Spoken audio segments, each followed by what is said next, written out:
one of the other commissioners will do that for us. And if anyone needs the language, let me know and I can email it to you now.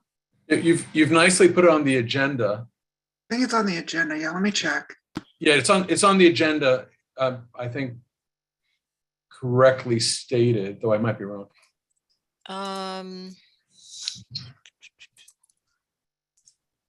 The motion language is a little bit different. I think last time we maybe. Yeah, Rita, if you want to send it to me, I can make the motion. Okay, I'm gonna via email. Yeah, that's fine.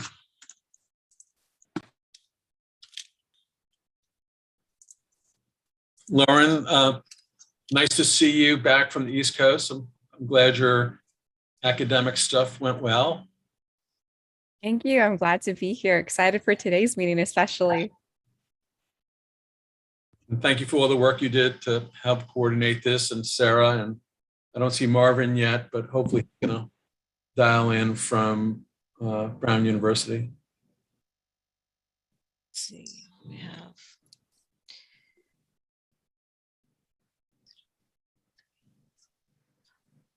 we have 6 commissioners. We need one more for a quorum. Let's give it another minute and see.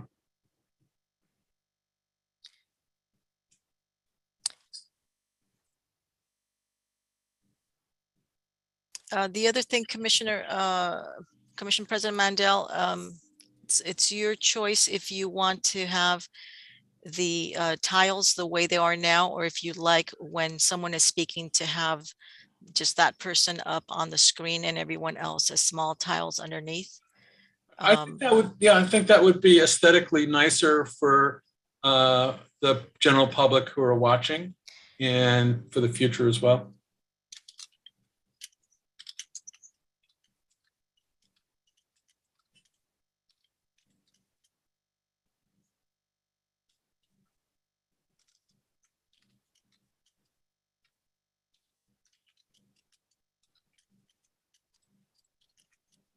It would be a bummer. Oh, there, Brian just joined us, I think.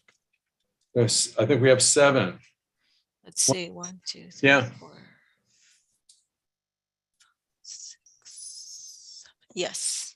Wonderful. Welcome everybody to the April 11th Los Angeles City Health Commission meeting by Zoom and virtual YouTube viewing. We appreciate all the volunteers that have helped make this happen. We appreciate the hard work of the city employees who also have made this happen.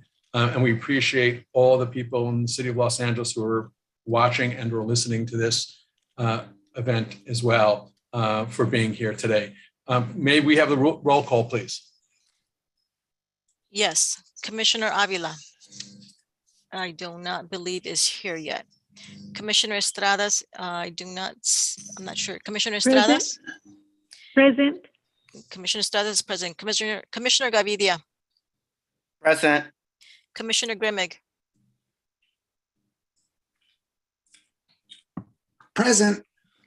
Commissioner Hisarick? Here, present. Commissioner Cato? Present. Commissioner Kalfani?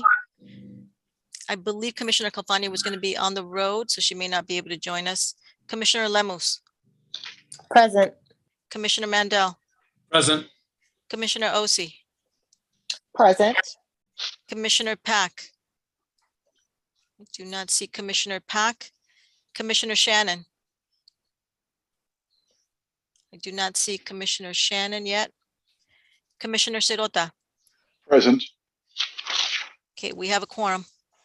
Excellent. Thank you very much. If we can go to the first agenda item, I'll need a motion.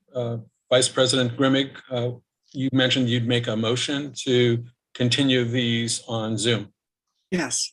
So I move that the Los Angeles City Health Commission determine, in accordance with AB 361, Section 3E3, that this legislative body has reconsidered the circumstances of the state of emergency, and that the state of emergency continues to directly impact the ability of the members to meet safely in person, and or state or local officials continue to impose or recommend measures to promote social distancing.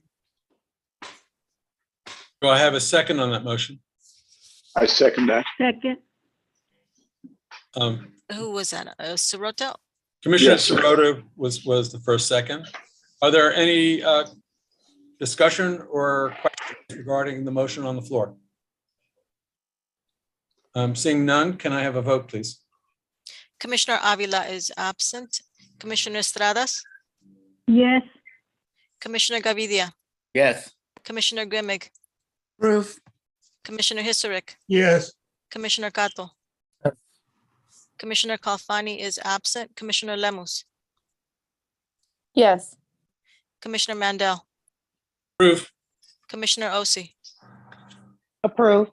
Commissioner Pack is absent. Commissioner Shannon has not joined us yet. Commissioner Sirota, Yes. motion passes. Thank you. Is there anybody from the neighborhood council here to speak or testify? Seeing none, public comment. Is there anybody in the public comment waiting area?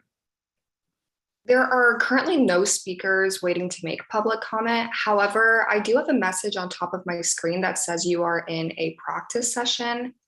The start webinar option. I don't know if that's somehow related to the lack of public. Perfect. Okay, the webinar has started. Should we wait a few more minutes for speakers to matriculate in? I think just because we have such a busy agenda, we can always put them in between the numerous speakers. I would make it known that we would allow each individual for public comment a total of 2 minutes to talk on both the policy of being on Zoom and then also the mayoral candidates. So for individuals, it would be a total of 4 minutes. Having said that, seeing nobody in the waiting area, Council Vaughn, you have a question and or statement? Yes, I'd recommend that public comment, since there is no one present in public comment, that public comment be taken after the speakers rather than in the middle of it. It just depends, I think, for continuity purposes. I mean, Brown Act wise, you'd be, well, I mean, you'd be fine. It's your discretion of when you want to take the public comment, as long as they have it. Oh, I see hands. Ms. Moreno. If I could just add, we did start the recording on practice session to allow any members of the public to join at that time. So they've been able to join since we had this going.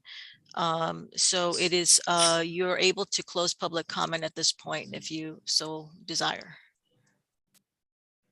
Let's give them another 3 minutes. And then if people don't come in the rooms, then I would close it. One speaker did just join, if we want to. Let's invite that individual in. The floor is yours, Sarah. Thank you. Good evening, speaker. You are on the line with the Los Angeles City Health Commission. Caller with phone number ending in 075. Please press *6 to unmute yourself and state your name and the agenda item you are speaking on, please.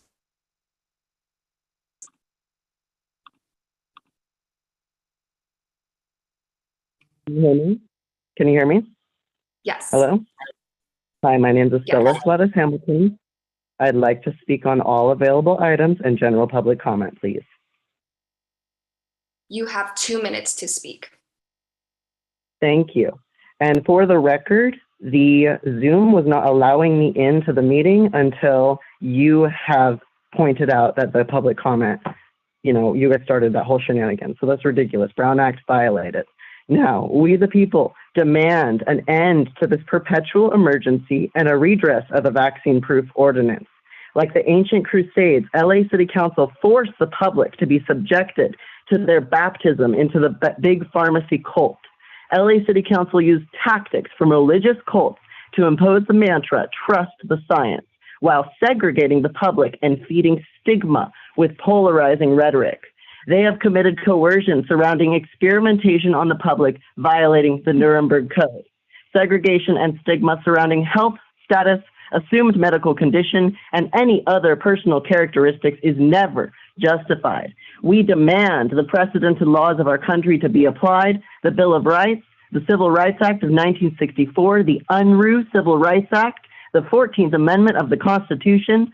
City leaders have violated every single one of these American principles. They do not deserve the public's trust. Thank you for my time. God bless. Thank you for appearing. Are there anybody else in the waiting room for public comment? To be applied, the Bill of Rights, the Civil. There are currently no more speakers waiting to make public comment. Excellent, thank you. Then we'll close it and we'll move on to a wonderful agenda.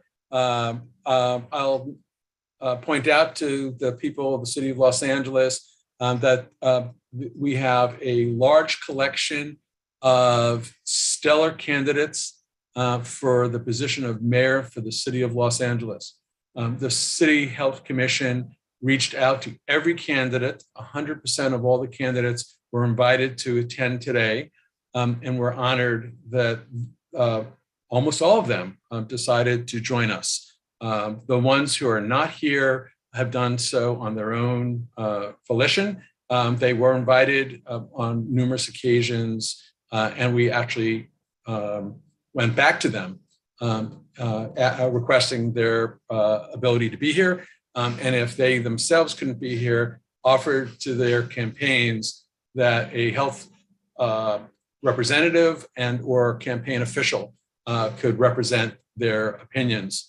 The speakers were selected in random by myself.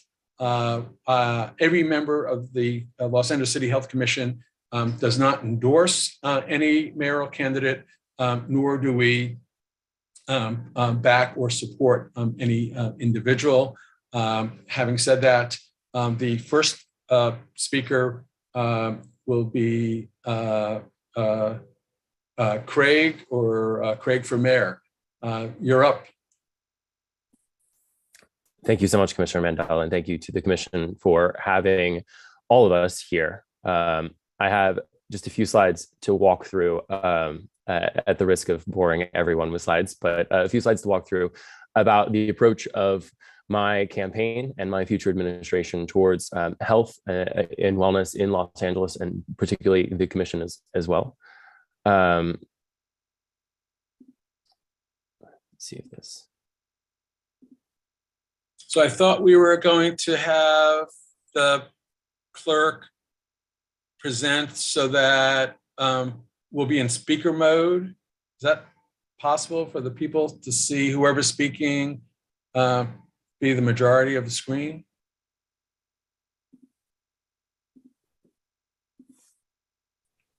And when the city Yeah, I'm checking with our systems folks. yeah, I was gonna say when the IT people are doing that, Craig, if you can hang on for a second. I'll also point to members of the public that there were several questions that were given to each of the candidates to address. So everybody is on the same level playing field. We want to have all their opinions and advice and suggestions in relationship to ourselves, this commission, relationship to how public health should be handled by the mayor and the city council, and in relationship to our relationship to the LA County Department of Public Health. You know, should LA City have its own, or if not, should the LA City Department, LA County Department of Health give better support and input from the City Council of Los Angeles? So, Commission President, I've just been informed that while we are not seeing that on the Zoom meeting, that is what what we have on YouTube at this point.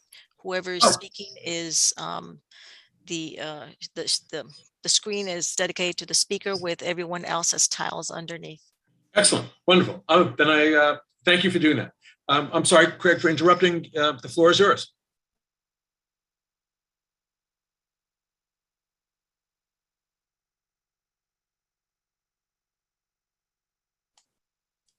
I think he's on mute. You're still on mute.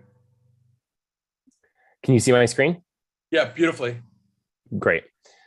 So in that vein, thank you again to the commission for making time for all the candidates to show up. And I'd like to talk about a little bit when it comes to our priorities, particularly around health and wellness in Los Angeles. Our priorities are reflected in how we show up, where we show up, and how we budget. It is a fundamental principle of my campaign that we need to be honest with the people of Los Angeles about who we are and what we believe. The candidates who have shown up tonight are certainly doing that. The candidates who have not have prioritized something other than the health and wellness of the citizens of Los Angeles at a time when we confront what is a once-in-a-lifetime pandemic. That should be cause for concern for every Angelino. But I welcome and am encouraged by the remaining candidates who have, in my race, who have shown up. I want to talk just briefly in each of these three sections about what my priorities as your mayor would be. The first and foremost is I think that the city must move towards results-oriented budgeting in every area of its operation. For far too long, we've said, okay, let's spend the money without asking what we're getting for it in return, or by explaining after the fact why things are so expensive, why we're spending $850,000 per key in permanent supportive housing when 70% of Angelinos are struggling to make their rent. In this case, we must define the results that we seek for every dollar we spend. And we must know where every dollar goes. It is unconscionable that our own controller can say, after doing an audit, I don't know where half the money in any effort around homelessness went. To that extent, my results-oriented budgeting extends to empowering commissions. I find it personally appalling that the city has handicapped and treated many of its commissions, including this own commission, or this individual commission, as if they don't matter, while saying with one hand that they do, and then while the other hand, not funding them, not prioritizing them, and not prioritizing their work. Commissions get treated as appointments to curry favor, as opposed to making sure that every commissioner has the valid credentials necessary to serve in the appropriate commission. And most importantly, once they're there, that they are empowered to do the great work that they do. A good example of this is the Health Commission itself. It says a lot about the priorities of this city, that in the middle of the pandemic, in the middle of the greatest health crisis that most of us will hopefully ever see in our lifetimes, the city's budget for the LA City Health Commission was $0. It is simply unconscionable. If the public knew that, the public would be in an uproar. But sadly, like most of our budget items, we hide it. In my administration, we will empower commissions, not just with appropriate leadership, making sure everyone possesses appropriate credentials, but with budgeting to ensure that they have the ability to amplify their work, to engage the public. Public comment should be full of individuals who have something to say, rather than having an entire city that barely even knows that a commission that's doing this valuable work exists. And then with accountability for action. Commissions should be empowered, not just to make recommendations, but to action those recommendations. We see this intersection of administrative law and administrative action empowered by legislative bodies across this country. There's no reason why we don't do this in Los Angeles, why we can't empower commissions to move forward, why we can't move forward under charter reforms and city ordinance reforms to allow commissions to execute their own recommendations. And then yes, how we show up, where we show up, and how we budget. The city-county relationships. It is great in theory to say that we should, because of the overlapping geography and populations of the county and the city, and our shared priorities and proximity to each other, that we should cooperate and collaborate. But the fact of the matter is, waiting for a bride to show up at the altar when she hasn't shown up for 10 years is the definition of insanity. The county has time and again abrogated its responsibility to the people of Los Angeles. Do I want to start our own health department? No. Do we need to start our own health department? Yes. Do we need to allocate our own funding with our own accountability and public transparency? Absolutely. Look no further than the city and county's lawsuit with the Alliance for Human Rights, where after waiting for years for the county to come to the table, the city simply settled on its own. And the county is still out there ignoring the lawsuit and ignoring the people of the city of Los Angeles. The county has no accountability to the city, and the city has forced no accountability on the county. To that end, I will enact to move a divorce in many areas between the city and the county, starting with the LA Health Department, to ensure that federal funding and local funding, including taxpayer dollars, go where we determine that they are most effective, instead of simply waiting around. The county's failure in mental health is another demonstration of how awful that situation can be when we simply wait around for years. As a city, when we empower our commission and when we empower our individuals, we need to take a holistic approach to wellness. Yes, there are traditional medical matters, and the city's health commission has shown this holistic approach to wellness in its own annual report by addressing not just traditional medical matters, but public health through looking at solutions to homelessness and public safety, recognizing that people dying on our streets, people suffering from mental health and addiction, people sprawled across this city, people who fear for their safety, are all part of public health and a public health crisis. It is not simply COVID that is a crisis, but we need real plans to move forward with a holistic approach, which is why my campaign is not only the only campaign to adopt the correct definition of functional zero, but to actually create a functional zero roadmap based on solutions that are working in more than 98 municipalities around this country. The dirty little secret of Los Angeles is that the rest of America is eradicating homelessness, but every other candidate for mayor is doubling down on what hasn't worked here in Los Angeles, if they even have a plan at all. Saying that your plan is to get into office and have a plan is not a plan. Instead, we must move forward with concrete roadmaps based on what we know what works across America. From Abilene, Texas, to Bergen County, New Jersey, to Lake County, Illinois, to the entire state of Colorado, there are proven solutions for what real functional zero actually means. At the same time, we must fully fund things like a nonviolent community engagement force. Completely separate of how we evaluate LAPD and its funding, I am proposing the full funding of a nonviolent community engagement force focused on mental health, addiction, and emergency responses that can restore public health and safety to Los Angeles. And we must recognize that almost everything touches on public health. When I go visit charter schools in South LA and they talk to me about the different fruits and vegetables in their grocery stores, and I see it firsthand that they're different from Venice, just 2 miles down the road with a completely different community, it's appalling. That 2 mile distance is a matter of choice in quality, that we serve the food to our people, not a matter of logistics. We must make sure that we are solving for food deserts and food insecurity in a permanent basis, not as a stopgap. We must make sure that people can afford the places that they live so that they can actually afford to have something to eat. I know all too well what it's like growing up, making that choice between rent and food and waiting hungry in the middle of the night for morning to come. We cannot put our citizens in that same position. Clean air and the environment, traffic, education, these are all intersecting resources. And we need a mayor who has an understanding of every complexity around these issues. What I've done my entire life is go into organizations many times bigger and larger than the size of Los Angeles and sort out these complex issues and their intersections to drive real results. And we must take a proactive approach to general wellness for our health and population. We have yet to address, for example, the obesity crisis in our city that also maps the same across America. We must have forward-looking leadership. To date, I am the only candidate with a post-COVID recovery plan, which is shocking to me after 2 years of being in the worst health crisis of our lifetimes, that no one would talk about what we do next. We're still debating vaccination and masks mandates, as opposed to how we restore the public health and wellness of our children and their parents, adults and young adults who are just starting their careers and have never met their employers in person, and parents who have suffered from trying to balance work and homeschooling. There are so many individuals who have suffered on so many levels, including their health and wellness during COVID, I'm proud to have a plan that helps move us forward to the restoration of normalcy.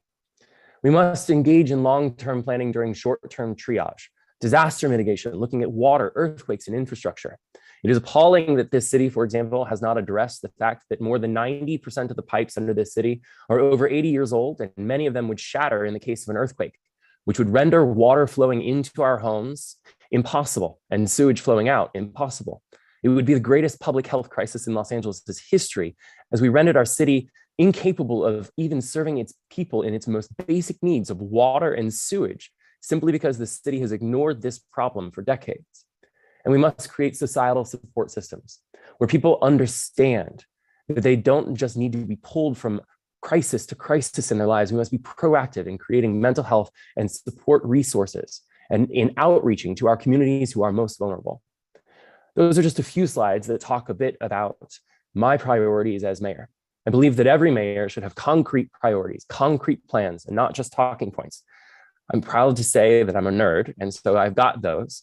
And I'm proud to say that I spent a lot of time reading every last page of the LA City Health Commission's report and many of the other commission's annual reports to develop those plans, along with consuming 200,000 pages of independent research to get us there.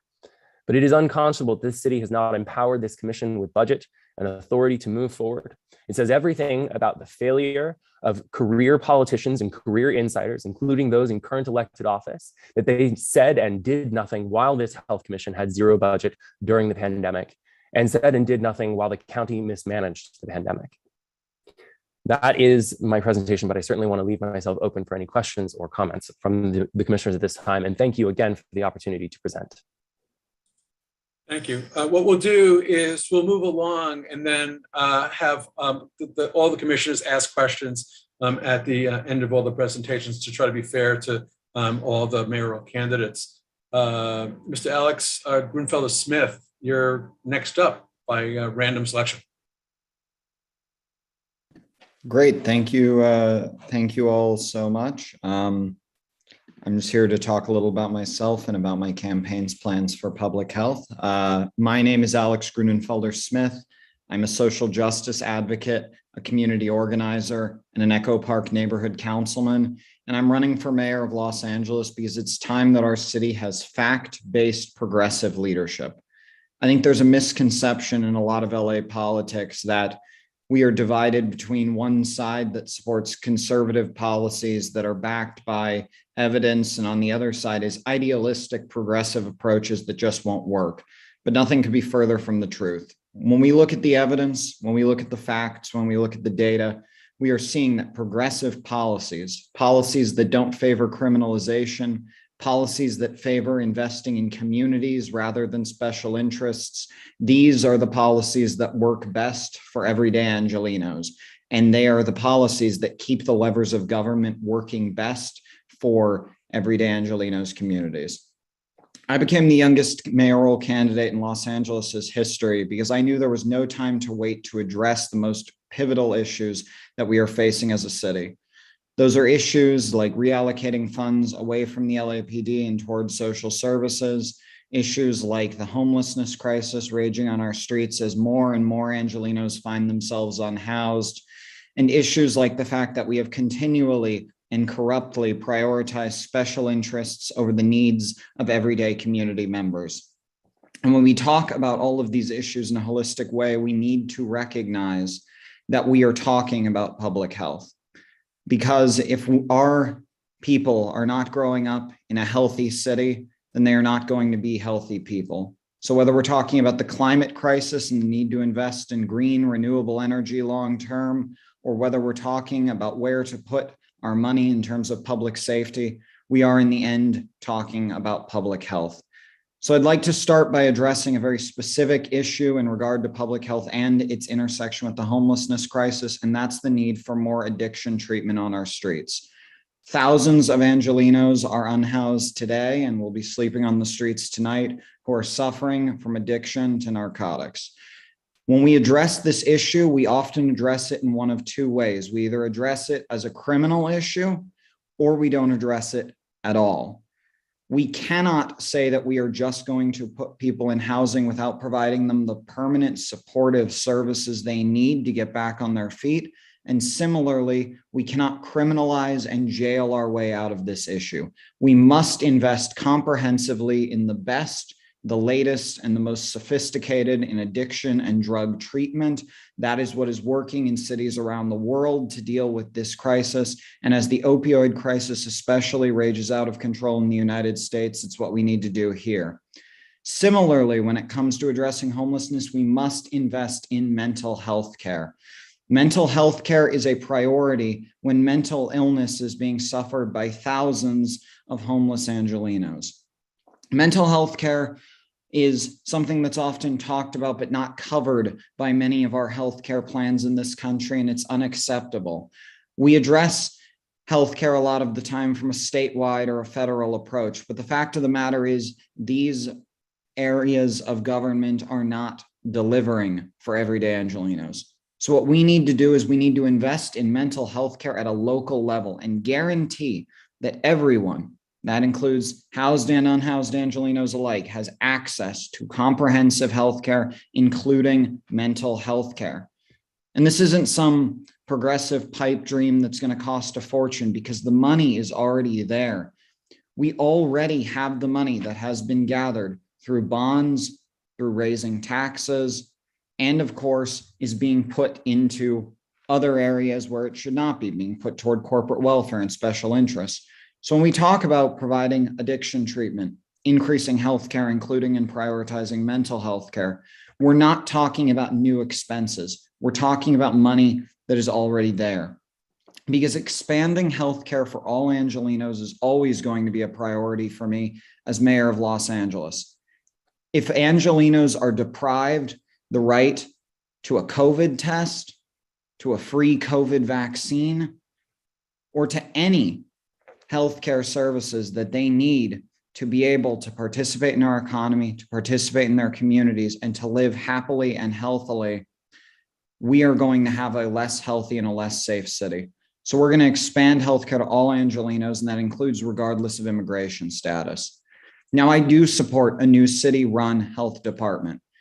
When brought up the question of whether or not they should report to the mayor or the city council, I think we need to build an approach that allows for both. And the reason is that the city council is the most representative body in our local government.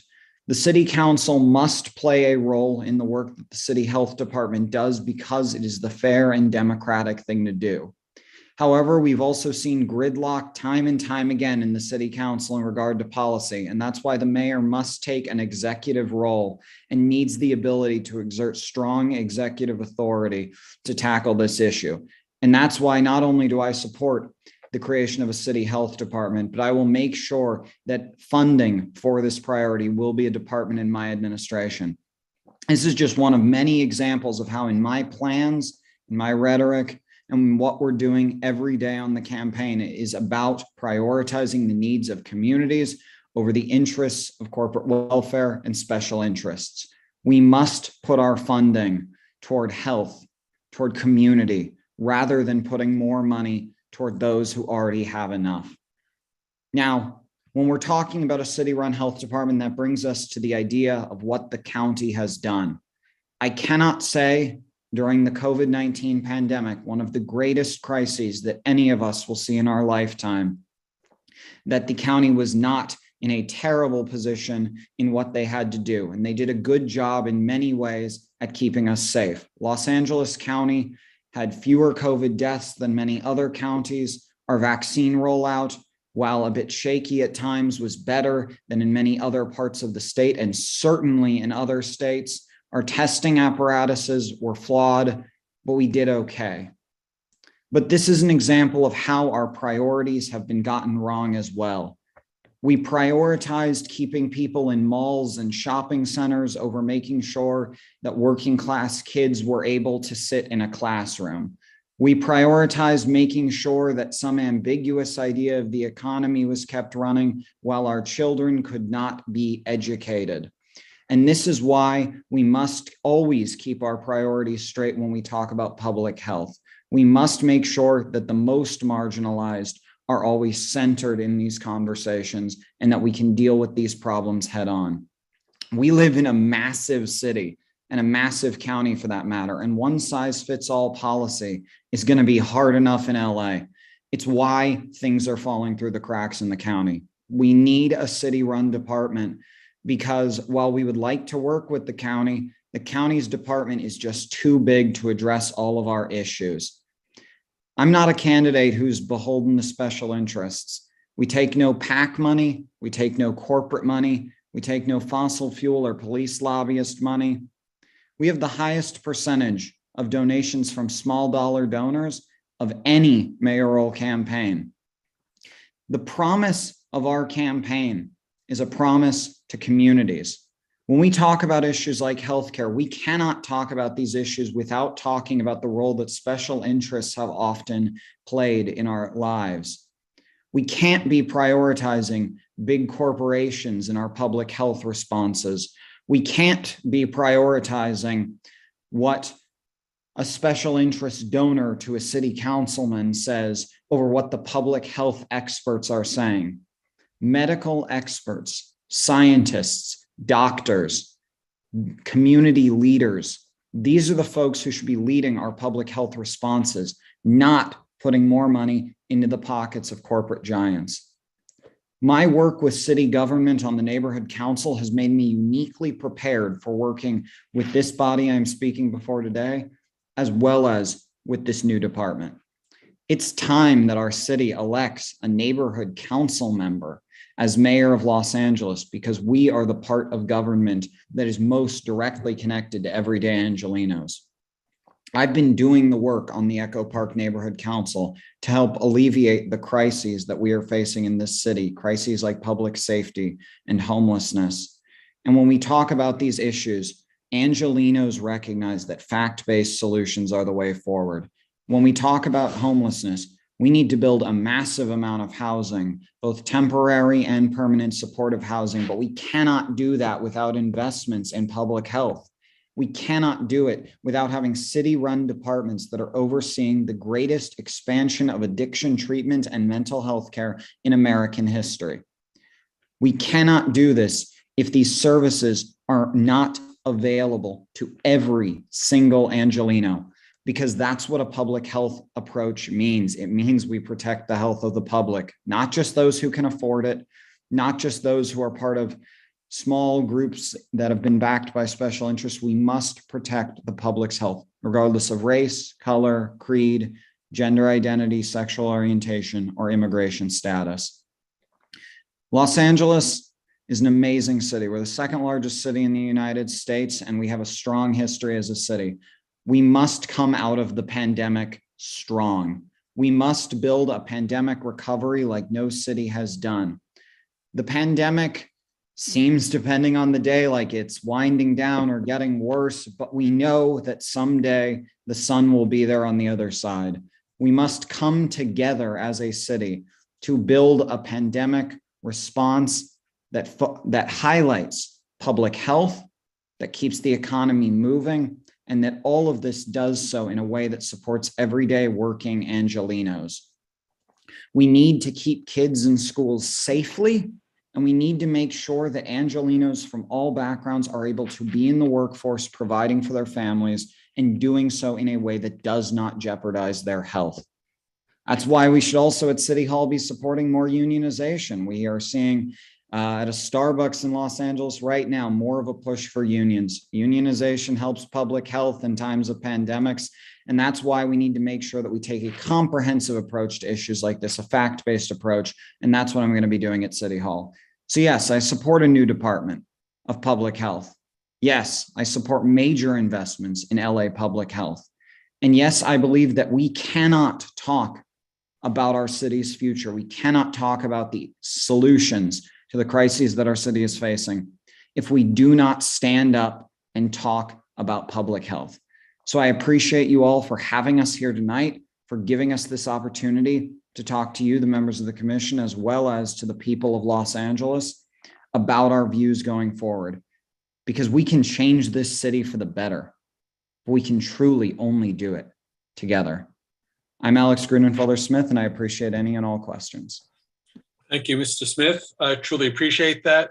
Moving on, I don't see him directly, though he might be behind another tablet. Is Councilman Kevin DeLeon, former state senator Kevin DeLeon here?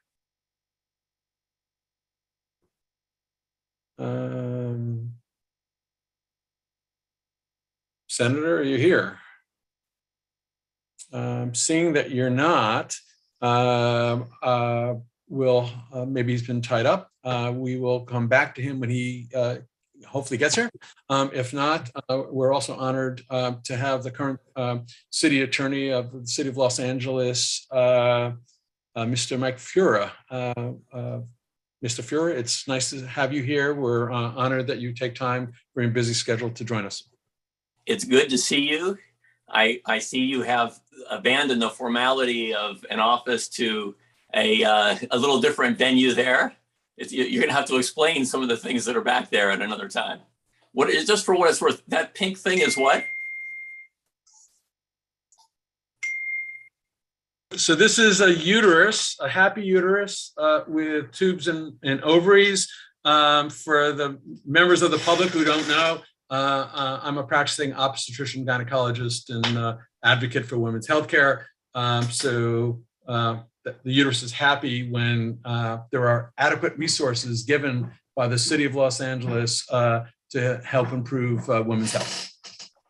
Excellent. And you later on, I'll accept your gratitude for that shameless plug. That was very good. So I'm going to, pardon me, not use my full time.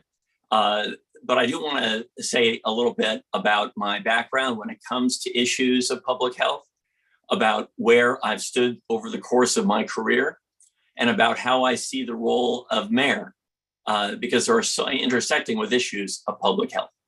So a little bit about my background and how it ties into the priorities of the commission. For 8 years, I was the director of Bethesda Legal Services that does free legal work for many of the most vulnerable people in Los Angeles. We had programs at the heart of issues that you care about, going back to the 1980s when I first led Bethesda. Programs for Spanish-speaking Alzheimer's patients who were locked out of so many systems. Programs in the midst of the HIV/AIDS crisis to assure that AIDS patients were getting the health care and advocacy to which they were entitled. Making sure that thousands and thousands of senior citizens were holding on to the healthcare support that they so desperately needed, but was in jeopardy, challenging the government when it took them on. Then I was a city council member, and I took some of the same ethos from my days at Bethesda to my role as a council member. For example, I launched a major study that focused on the fact, it's back in the 1990s, that the emergency medical services system was being used rationally by people who lacked access to healthcare. But in so doing, when their child had a severe earache, for example, and calling EMS, diverting resources from emergencies that were life and death emergencies. And I used that analysis, working with the fire department, to turn to the county and advocate for the placement of an additional number of healthcare clinics in underserved communities. Just another, there are many such examples. I'm an author of the Department on Disability to assure that people with disabilities had their health and rights protected in the city of Los Angeles, and so on. But then in the state legislature, I was able to take things to a new level. As a member of the state assembly, I rose to become the majority leader for policy of the assembly. I wrote the law before Obamacare took effect that required health insurers to cover kids with pre-existing conditions. And then I went throughout the state of California to be sure that parents were aware of this new right. I wrote the law that gave additional protections and care to people with post-traumatic stress syndrome. An array of other, I'm an author of the Single Payer Health Initiative in Sacramento. And I've taken that background to my work as city attorney, because there are so many points of intersection. I have found if one tries to identify what really counts between issues that at first blush may not seem to be public health issues, but in fact are. Today, for example, I was invited to be at the White House today. I couldn't because I tested positive for COVID last week. But at the White House today, President Biden focused on gun violence issues. I'm one of the leaders in the nation on the issue of gun violence, and I always frame that question through the lens of it being a public health and not merely a public safety epidemic. We can talk about what that paradigm means in a second, but to give you a very granular sense of what I mean, I took our role as city attorney and focused on the issue of gun violence and childhood trauma. One of the most under-discussed issues in our nation is the disproportionate impact of trauma on the developing brains of kids in underserved neighborhoods.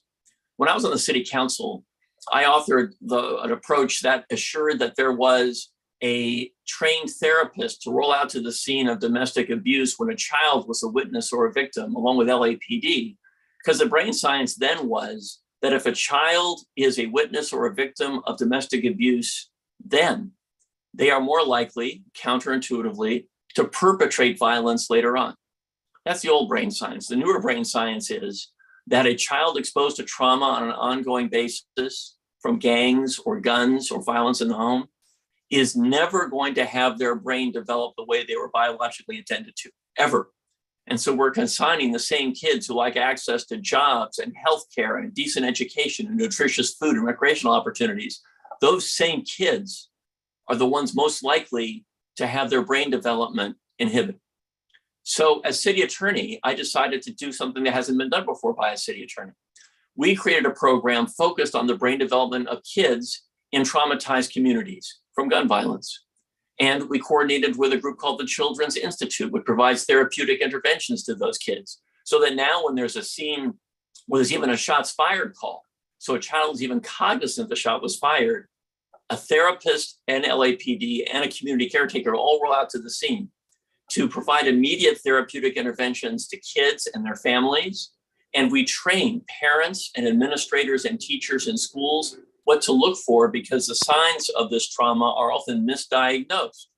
And then we expand therapeutic opportunities to those kids because we want them to have a future. Gun violence and public health deeply intersect in ways that transcend someone being a direct victim of a bullet. I want to identify similar connections in other contexts. We're all going to discuss the issues of homelessness and mental health and substance abuse. I'll return to those in a moment. Let me also discuss education.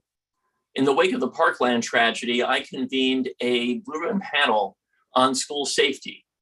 Experts from psychology to mental health to people who were involved in education and architecture, looking all over the city of Los Angeles. We took hundreds of comments and public hearings throughout LA. One of the most critical issues identified for us, it's an extraordinary statistic. 50% of the kids in LAUSD come to school burdened with trauma. And yet the standard for counselors in schools should be 1 for every 250 students. In LAUSD, it's 1 to 1,000. So I've been an advocate for expanding that universe of counselors and therapeutic interventions for kids who are not going to be capable of doing their best job of learning in a classroom. You'll forgive the fact I'm still coughing just a little bit, although I'm over COVID, there's still a little residual component to that. I want to talk about environmental issues for a moment. We have heat islands in our city, areas that are particularly hot as our community gets hotter and hotter, which often are located in the most disadvantaged neighborhoods of our city. As the climate crisis intensifies, we're going to have concomitant public health issues here in Los Angeles. And as mayor, I'm going to focus on those. Another issue that we don't often talk about from a health lens is environmental justice. And as city attorney, I've tried to rivet myself on those issues. You might have seen, I just sued Monsanto over putting PCBs, cancer-causing chemicals, into our waterways that are especially located close to where underserved communities are. We sued a major oil production facility near USC because the predominantly low-income Latino neighborhood around it had population suffering nosebleeds and respiratory problems and so on. Similar issues when we sued the gas company over the methane leak in Porter Ranch. A number of environmental justice issues have this close link. as do consumer protection issues. That's why you saw my office go after the makers of a prenatal vitamin, because those vitamins contain more lead than they should have, exposing moms to that. That's why you saw us go after the vaping companies for targeting kids, and so on. All these points of intersection between public policy in the city and public health. Now, having said that, while I believe that in deep collaboration with the County Department of Public Health, collaboration that has largely gone unfulfilled for reasons I cannot understand, on issues of homelessness and mental health, substance abuse and homelessness, and so on, I'm going to change that as mayor. I do not support the immediate creation of a city public health department. We have an emergency right now when it comes to homelessness, mental health, substance abuse issues, and so on. What others who've talked about this issue haven't come to grips with is they're going to have to be enormous time to devote it to getting accreditations and certifications necessary to create the department.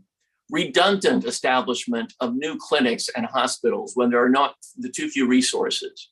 The recruitment and retention of a broad array of medical specialists, from epidemiologists to experts in women's health, to how we deal with environmental and other toxicology related issues. All this would be redundant, time consuming, and expensive, and the budget. So the county spends $940 million a year on its public health department. LA is 40% of the county. I was in charge of the budget for the city when I was on the city council. The numbers actually matter a great deal when it comes to our priorities. You think the city of LA is going to be content with 40% of that number? Not when homelessness is disproportionate in Los Angeles with concomitant mental health and substance abuse issues. There's going to be a protracted, complicated, nasty, legal and political fight over that money. We can afford none of that contention, bureaucracy, redundancy, none of it right now in the teeth of the emergency we confront. So no, I don't support moving to a city department of public health in the midst of this emergency. It's a distraction that will cost us time and energy. I do support being the mayor who, for the first time in LA history, collaborates on a deep level with county leaders, meeting every couple weeks, holding each other accountable to metrics and timeframes to accomplish major changes and improvements. I'll give you examples. As city attorney, I reached out to the director of mental health for the county because the county had promised to create a program that was a whole new approach to mental health for people experiencing homelessness in Hollywood, based on the model in Trieste, Italy. And it didn't do it. Even allocated money to it, but never did it. Well, it turns out the pandemic shrunk county revenues. The county decided to focus priorities on the pandemic and elsewhere, and as a consequence, perpetuated the same models of healthcare delivery. And I said to the director of mental health, John Sharon, you have said that there's an open air asylum on our streets. Why would we, even with shrinking revenues, perpetuate a model of service delivery that is failing all of us rather than testing a new model? I'll be the guy fighting for those new models. I've said to county supervisors already, I'll go with you to Washington. Let's change the rules that are constraining Medicaid reimbursement for Los Angeles. Let's expand the length of time people can stay in a mental health bed or a substance abuse bed and get reimbursed from federal resources. The county will say to you, if it was direct about it, that it fails to adequately draw down resources from the feds. We can be collaborating with them to achieve that result. So this is my take on these issues. I understand the deep connections at stake here among various public policy issues and public health. I believe that as a city leader, I can focus on those connections in ways that take advantage of city resources and collaborations with the county. But I don't believe in distracting ourselves from the mission at hand in the midst of a crisis like no other. And with that, I will say I look forward to the opportunity to serve as mayor. I don't have a lot more time tonight, so I won't be able to hang around for the additional discussion. But I want to tell you how much I appreciate the opportunity to vet these issues. They're complex, but we need a mayor who has a handle on the details and the complexity so that on day one, that mayor can roll up sleeves, inspire people with a vision of what can be, but then effectuate that vision in a transparent and accountable way. Thanks very much for the opportunity. I appreciate it. Thank you for coming despite your busy schedule. and we wish you the best of health and recovery from the COVID virus, which just shows that even doing the right thing, taking caution, getting vaccinated, and getting boosted, you can still catch this virus and this strain of the virus. I do want to share with you, though, tested positive Wednesday, negative today. Triple vax precautions helps. That's a key message. It definitely does, and despite the individual who was talking about the public comment earlier, one of the reasons we're still on Zoom is to protect people that work for the city of Los Angeles, as well as all the volunteer commissioners who are here, who are doing the right thing and trying to prevent them from catching the virus as well. So thank you very much for being here and taking time. Take care. It's also our honor to move on. I don't see Senator De Leon signing on, so we'll move the agenda. And it's with my honor to invite candidate Ramit Varma. Mr. Varma, we're thrilled that you would come to speak to us today, and we look forward to hearing from you. Thank you very much. And with Mike's supposedly not taking us full time, I was like, okay, Mike, how much time did you think you had, buddy? Pleasure to meet you guys. My name is Ramit Varma. I'm a candidate for mayor of Los Angeles. I thought I'd give you a little bit of my background.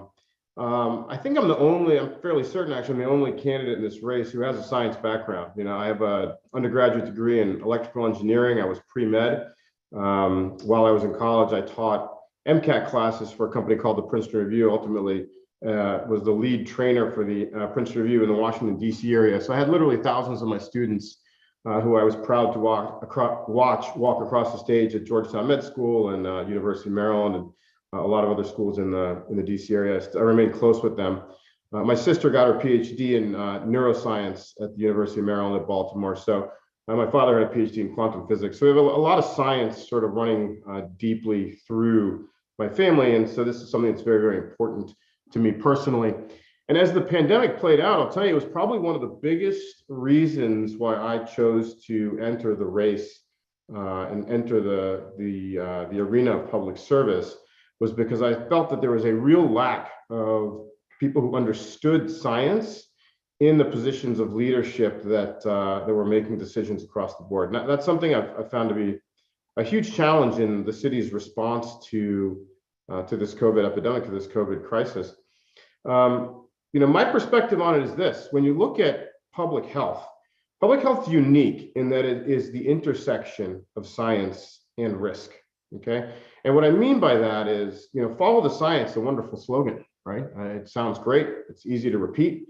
It's very good marketing. And as a business person, I was a businessman for the last 20 years. I started a business after I got my MBA actually at UCLA at the Anderson School. I started a business in the education space, and I worked with educating students for the last 19 years, helping them get into college, helping them do better in their courses. And follow the science is great, and it's really comforting to people who don't know science, right? The vast majority of people haven't, you know, done biology since 9th grade in Mrs. Jones's biology class when they got a C. Like, that's literally the last time many people have had an interaction with biology. And all of a sudden they're reading things on the internet and they're experts on antigens and antibodies and herd immunity and, you know, all this real science talk, and everyone's walking around like they're an expert. And the fact is, they're not. And the fact is, even when it comes to science, if you understand science, you understand that there is nuance in science. The example I use is one of speed limits. Okay, speed limits are a great example of where science and risk have to meet, right? If you wanted to take US highway fatalities down dramatically, you could take them down nearly to zero if you enforced a 25-mile-per-hour speed limit on the highways, okay? But that's utterly impractical, and therefore people wouldn't go for it, right? You go to certain states with wide open spaces, they have no speed limit on some of their highways. They have speed limits of 75, 85 miles per hour. In our city, we have speed limits of 55, 65. And how do you come up with those? You take experts in public health, you take experts in data science, and you say, what is the acceptable level of pain that we're willing to take societally in order to achieve, you know, benefits on the other side? And I feel like that was the place where if you look at the COVID response, and I'm using COVID as an example because it's very front of mind right now. If you look at the COVID response across the country, we took a very one-dimensional approach. We used a single metric, which was understandable, COVID infections. And we used that as the metric upon which we were going to base all of our decision-making. And I feel like that's incredibly wrong-headed. The city attorney Fuhrer just got COVID. He would be in the COVID infected metric, okay? And while it was a leading indicator of hospitalizations and fatalities, it was a predictable leading indicator of hospitalizations and fatalities. I think that was, fine as a metric. But as the world evolved, as we got more and more people vaccinated, that metric really ceased to be the metric we should be keyed in on. And I think we're very, very late to change our view on that. When you look at children in schools, the enforcement of mask mandates well beyond when it was reasonable, in my opinion, I think was again the pushing of certain perspectives on risk. And I can understand that everyone has their own perspective on risk. I can understand that Dr. Fauci was a charismatic and a comforting figure in the early days of the pandemic, particularly as a foil to our previous president, who was, a maniac. I mean, he had no science background. He had no understanding of public health, and he was purely, in my opinion, driven by the politics and by his own narcissism.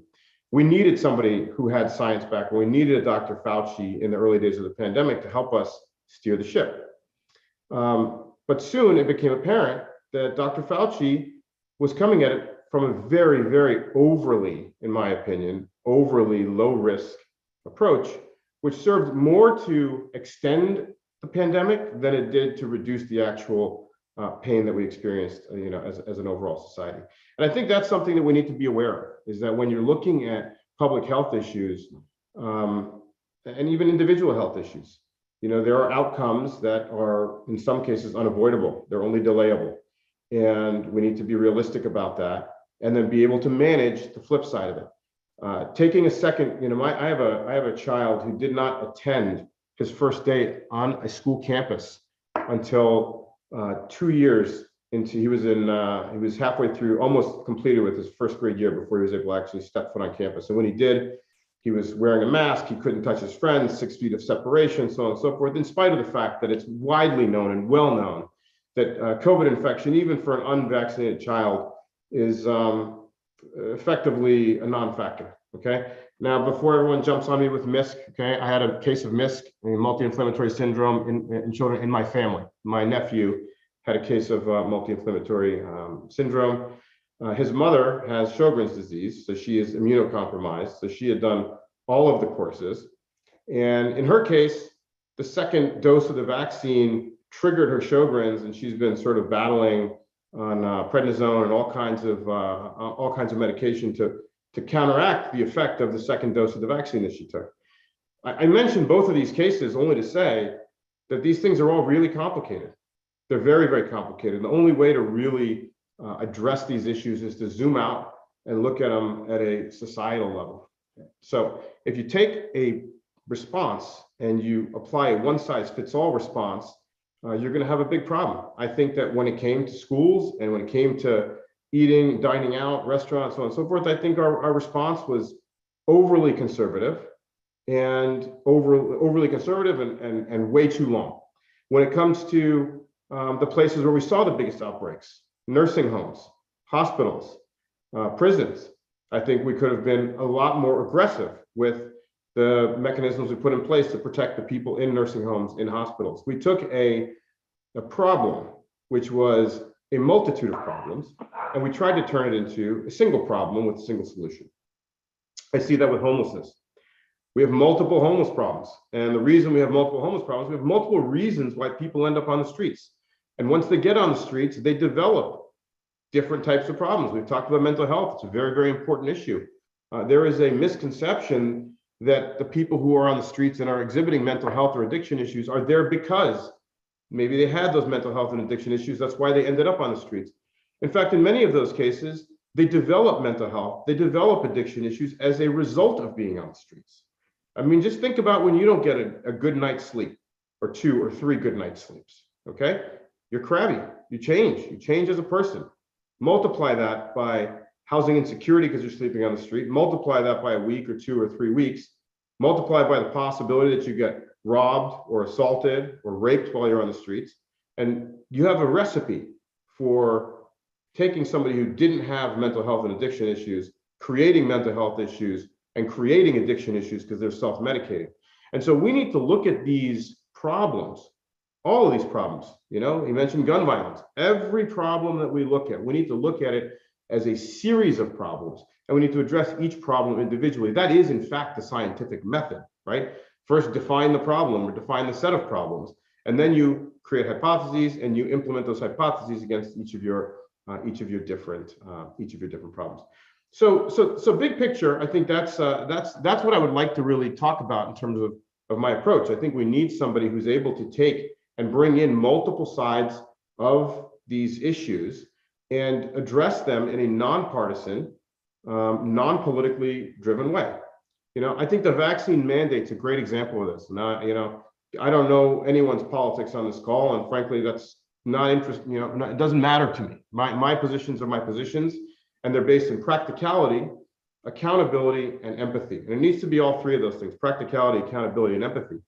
You know, when we're looking at vaccine mandates, I'm vaccinated. My wife's vaccinated. We got vaccinated as soon as it was feasible. Why? Because I believed in the vaccines. I believe in the science behind the vaccines. That's what my training and what my background has told me. I am safer taking the vaccine than I am taking my chances getting the virus. That's a decision that I made.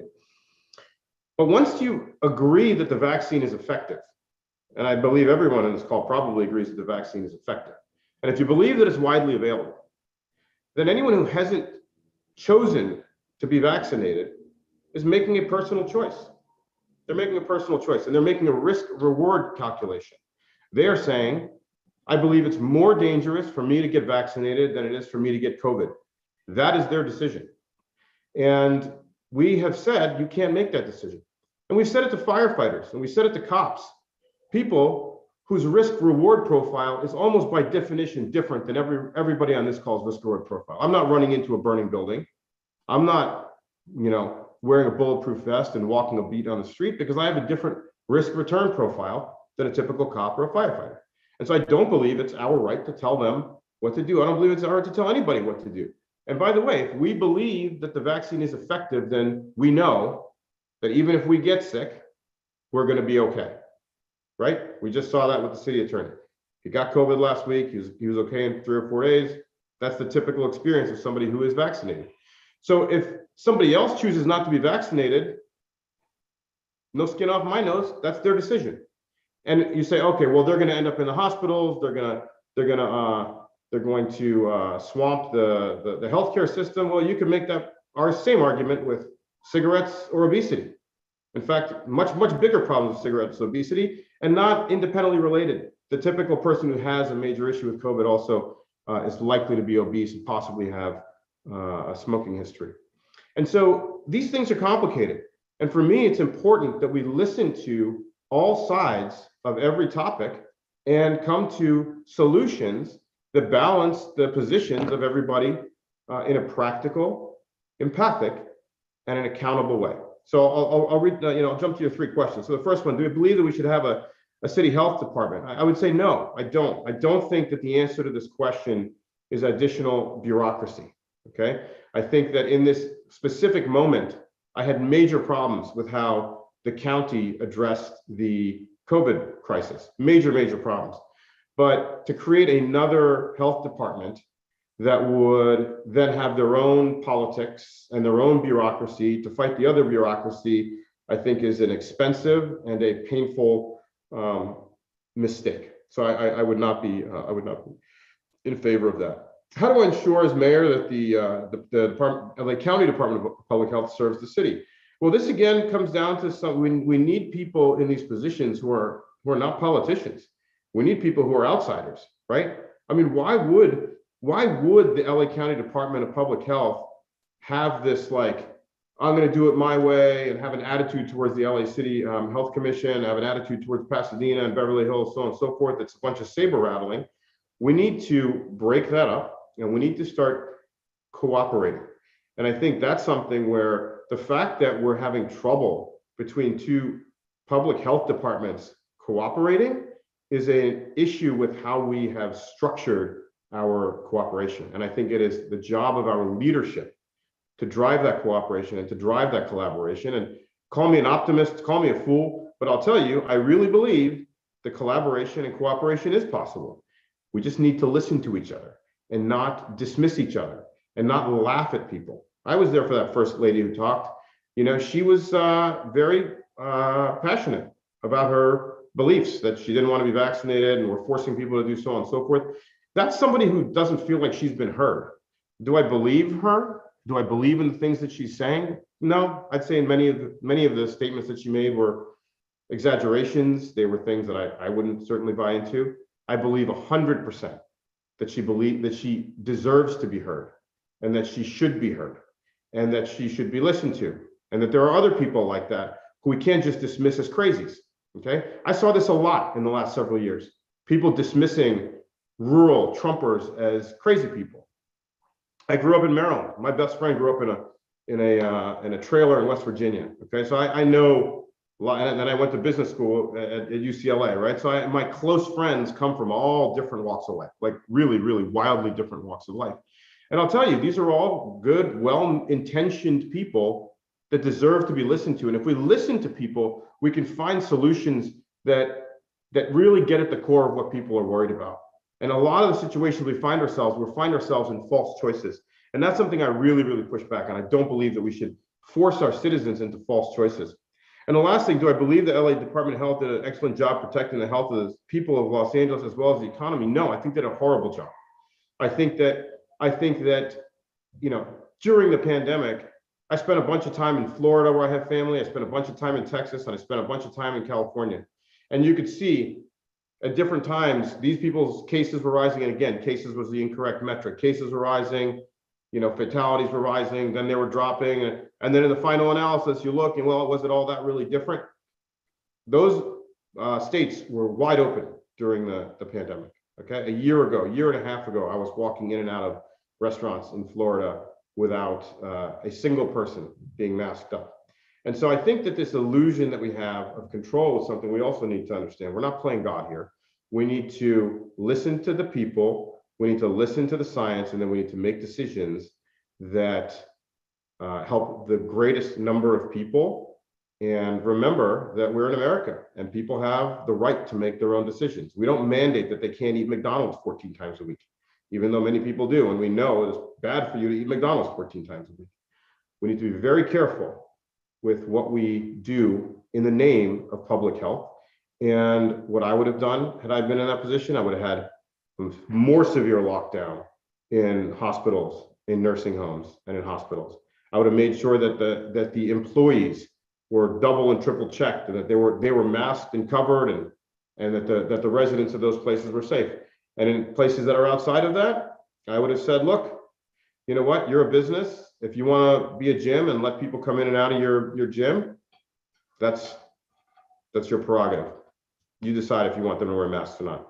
And some of the gyms would have said they wanted people to wear masks, and if that's the way you felt more comfortable, go wear a mask and go to that gym. And if you don't, go to the other one.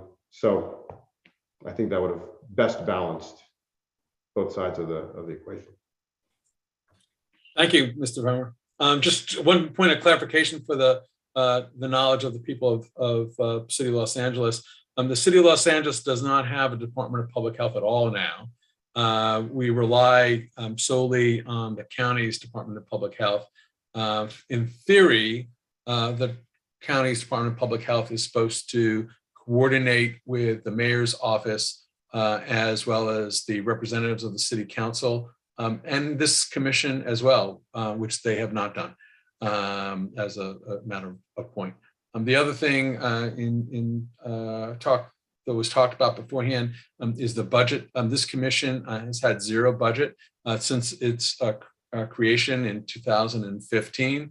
Every single elected official, whether they be on the city council, the United States Congress, or in the state legislature, legislature knows and is aware that this Health Commission has a zero budget. It has never been given a dime directly from the city of Los Angeles. The commissioners and our research associates are volunteers. We are blessed to have some support staff from the city attorney's office and from the city clerk's office.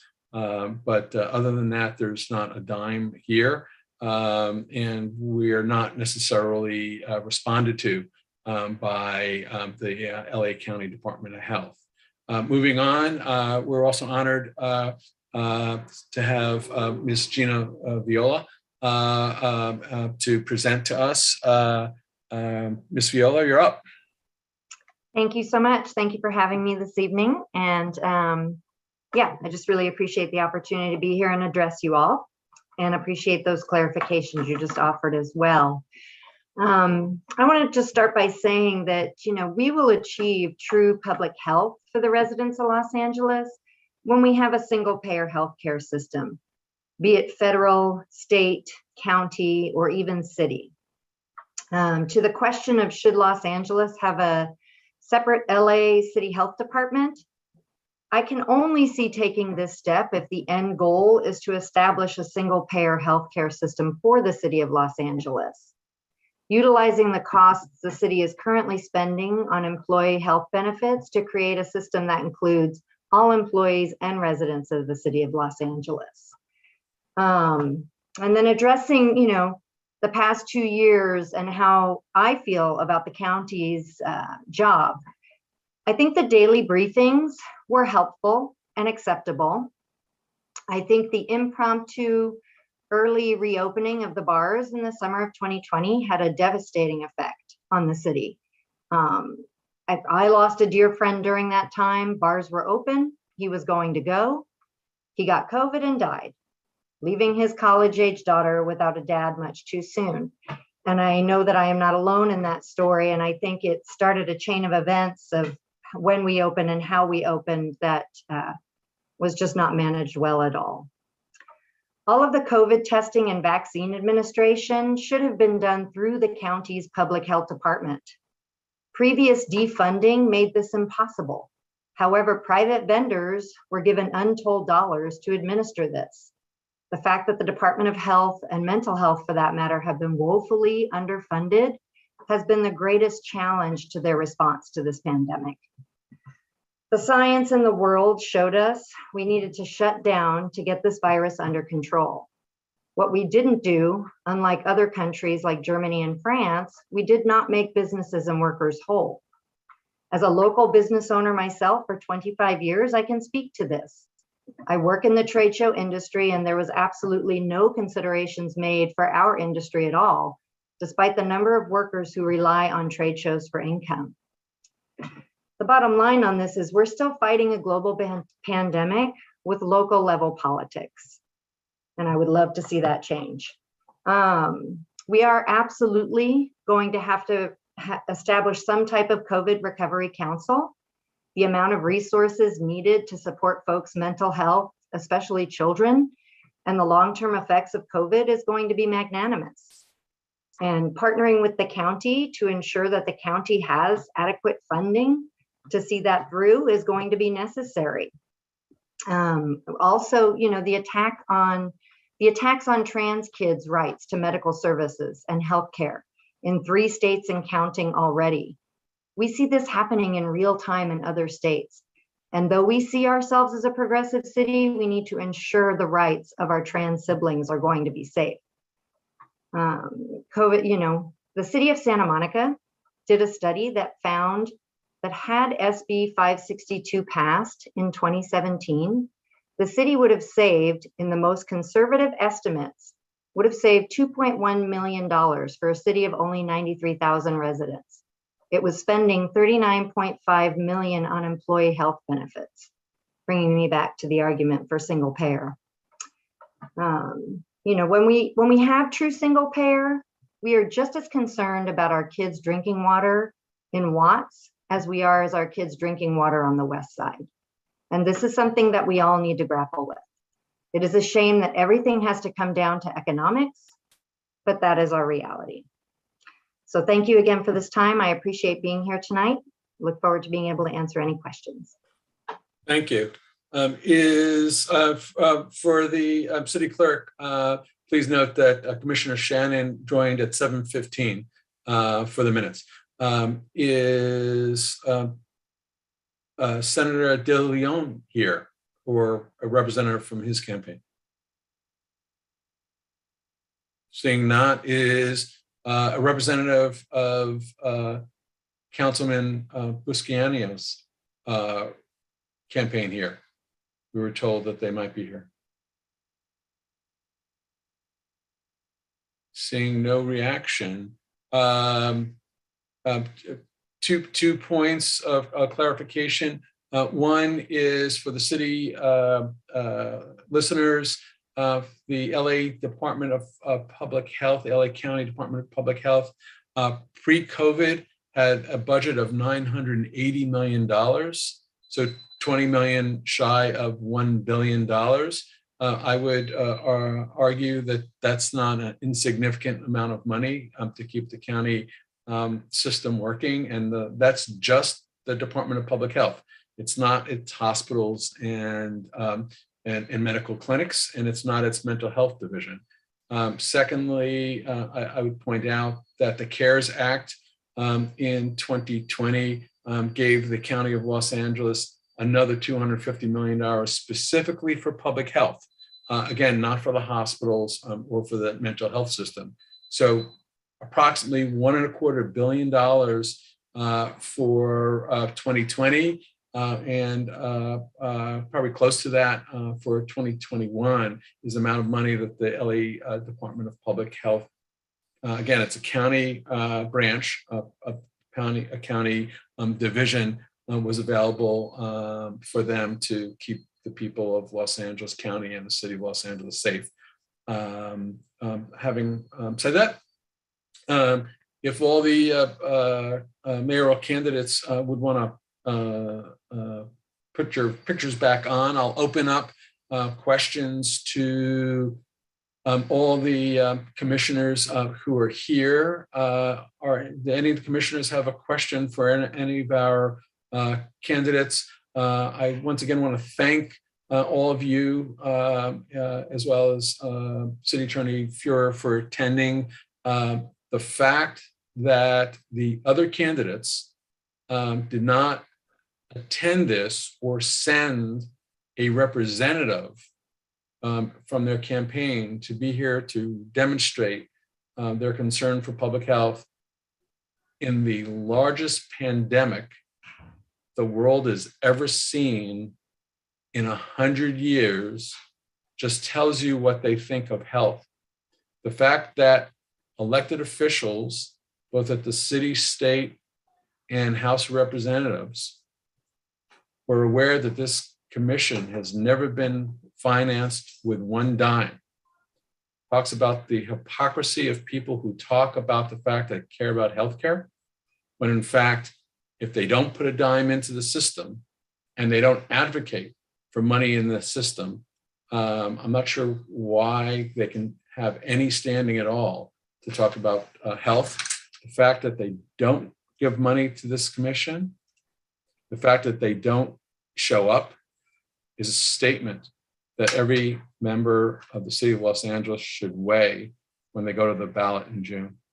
I'll open up to the commissioners. You will raise your hands, please, and I'll call you in order to ask questions of our candidates who had the respect for this commission to show up and let their voices be heard. And I thank you for doing that.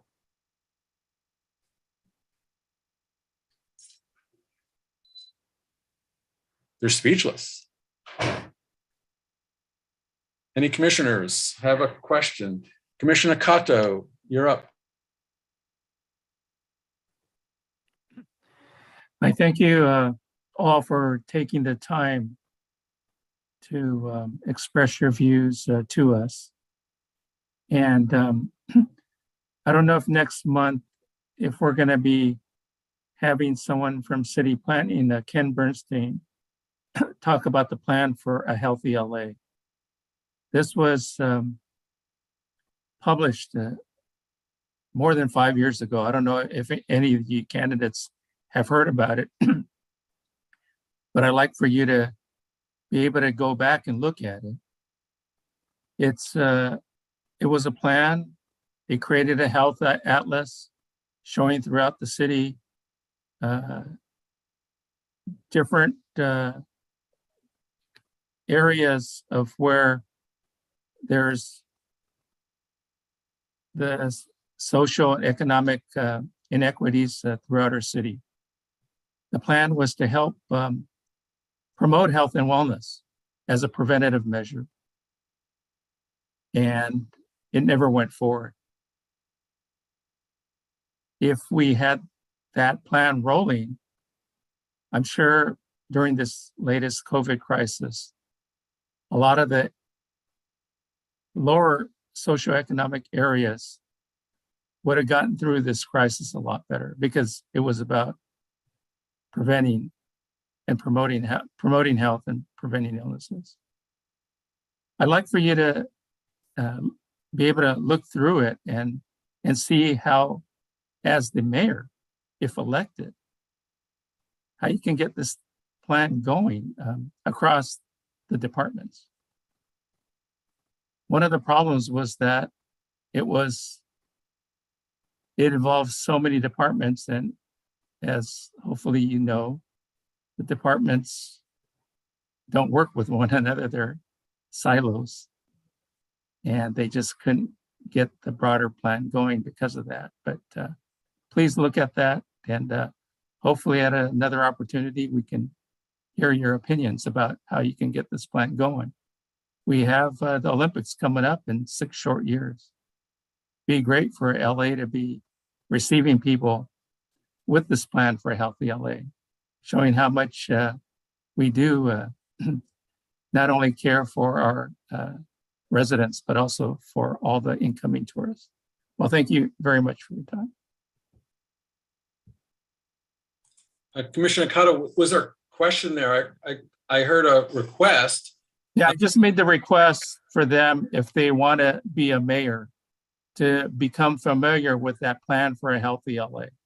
Excellent. And maybe invite them, if Ken Bernstein from City Planning could give us an update next month on that plan to the commission, if they could participate just to listen to his presentation. I don't know if that was confirmed. I know the interns were trying to confirm his presence. We'll check in and look into that. And I would offer to all the candidates that you're always welcome to come back to the commission to speak and give your opinions. Any other commissioners have a question? I'm not seeing any. I actually have a few. So there was a discussion from several of you, including City Attorney Fura, who left, advocating for single payer. Two-part question. The first being, how would you pay for it? And then secondly, if the city of Los Angeles had a single payer system, but the county didn't, or other parts of the state didn't, how would you prevent people moving to the city of Los Angeles with no resources so that they could take advantage of the single payer and get a free ride for healthcare without paying into the system? So to all of you, actually all 4 of you can make a comment on it. Ms. Viola, you advocated for it first in Mr. Fura, but I'll leave it up to the others of you to comment afterwards. Do you want me to go first, even though Alex's hand was up? Well, why don't you go first? I think you talked about it in detail, and then I'll let Alex go second, and then if Craig and Remy want to talk about it, I'll leave it up for them too. Mm-hmm. Well, I do think, it would be more financially beneficial if we had a state system. Absolutely. I would like to see the return of AB 1400. and get passed on a state level, because obviously the more people participating in it, the more advantageous it is, not just from the standpoint of what the responsibility is to pay for the healthcare, but it also has a cost control measures, that can be instituted. When you have more folks participating in it, you have a greater effect on what those costs will be. So, however, I do think it is possible to do it at a city level, given the numbers of folks that we have that live in the city of Los Angeles, 4 million people. I think one of the biggest challenges will be that a good portion of the people who actually work for the city of Los Angeles don't live in the city of Los Angeles. So they're probably not getting and receiving their medical care inside the city of Los Angeles. They're getting that somewhere else. So I do think there are some challenges to be worked out to that end.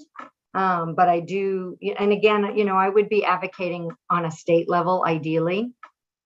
So that's, I don't know if that's enough of an answer for you, but that's what I got. I think it is. The other question is, how do you prevent people from moving to Los Angeles with no resources to take advantage of the single payer system?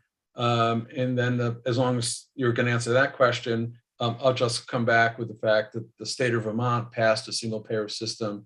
Their population is about 800,000, so about a fifth of the city of Los Angeles, or a 12th of the county of Los Angeles.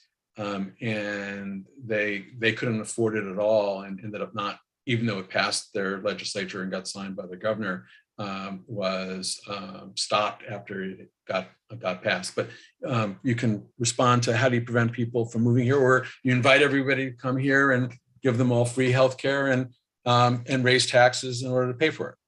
My understanding about Vermont is it wasn't a true single payer that they were implementing. It was more of a version of like an Obamacare. And also the number of 800,000 residents, that's a small number. Los Angeles has 4 million residents, and we also have incredibly high housing costs. So I don't think folks are going to be wooed to move to the city of Los Angeles only to get healthcare, because they're going to have to pay exorbitant housing prices to do that. So I'm not worried that folks will move here just for healthcare.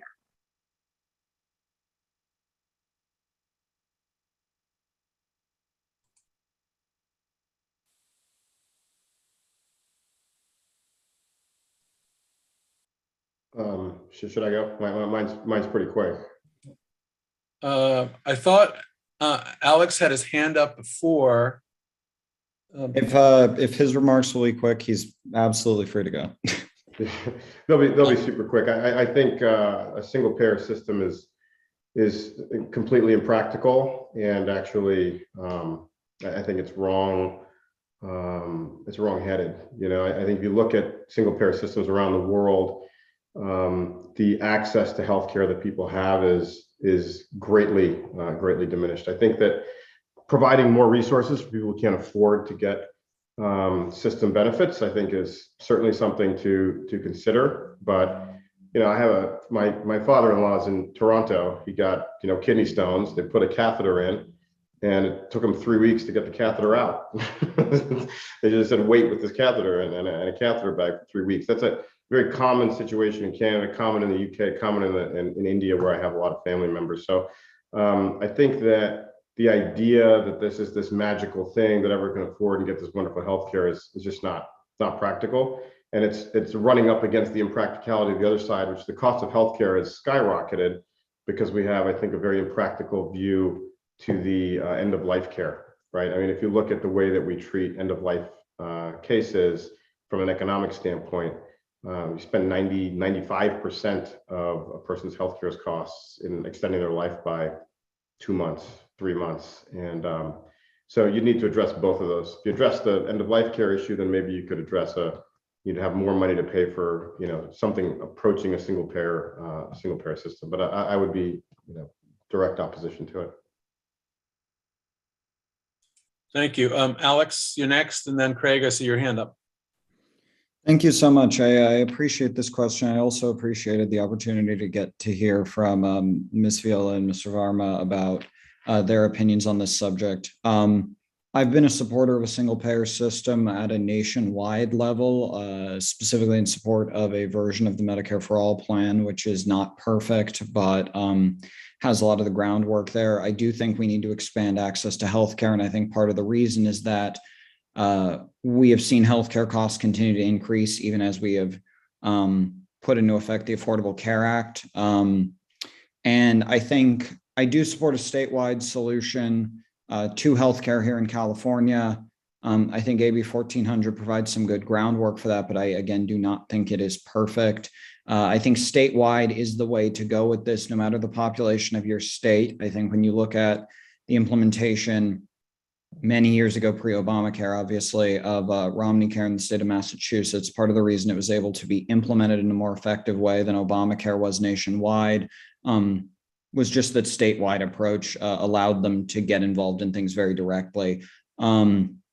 If there was a concrete single payer healthcare plan for the city of Los Angeles, I would be open to considering that. I haven't seen that plan. I think we need to focus on making sure that we can provide for universal and effective healthcare here in Los Angeles, guarantee that everyone has access to healthcare services, and that people aren't stuck going to emergency rooms because they're undocumented or uninsured, as City Attorney Fuhrer talked about before.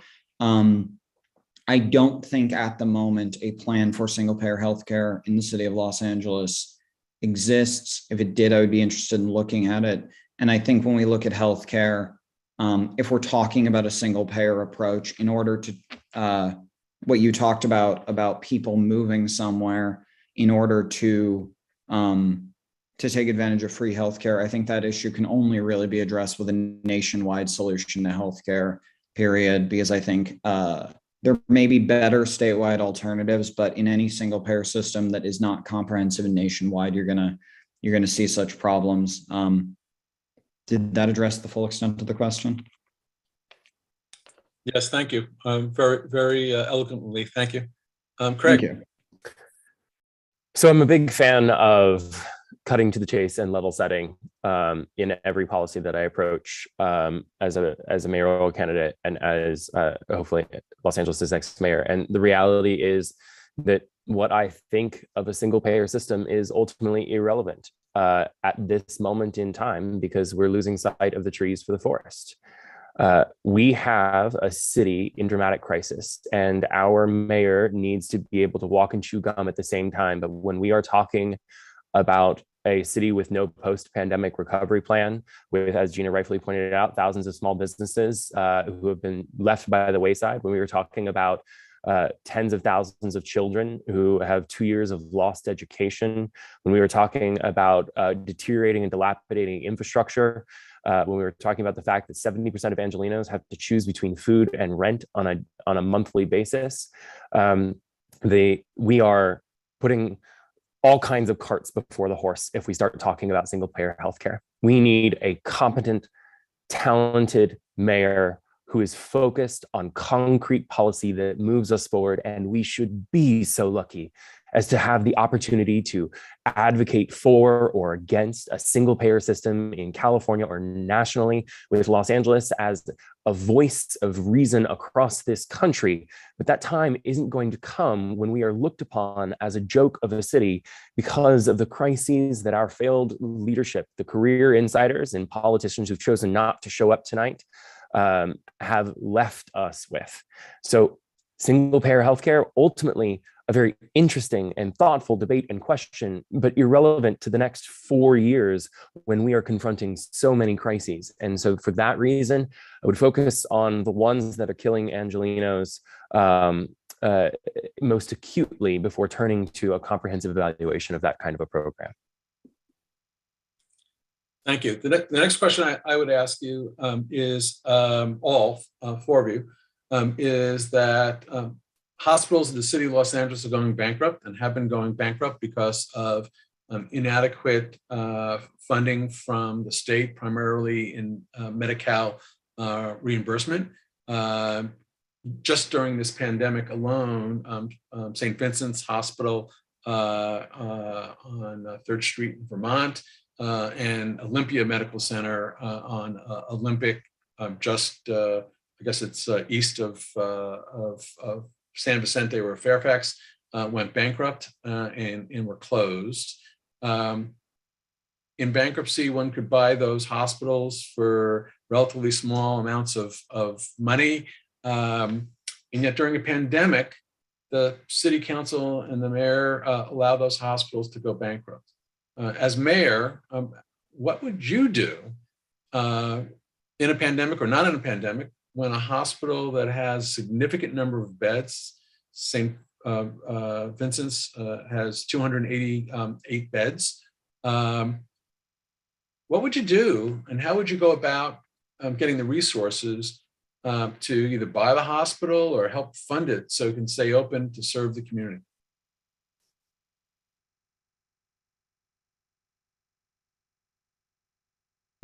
I think Craig's hand went up first, and then Ramit, you went up second. So and then Alex.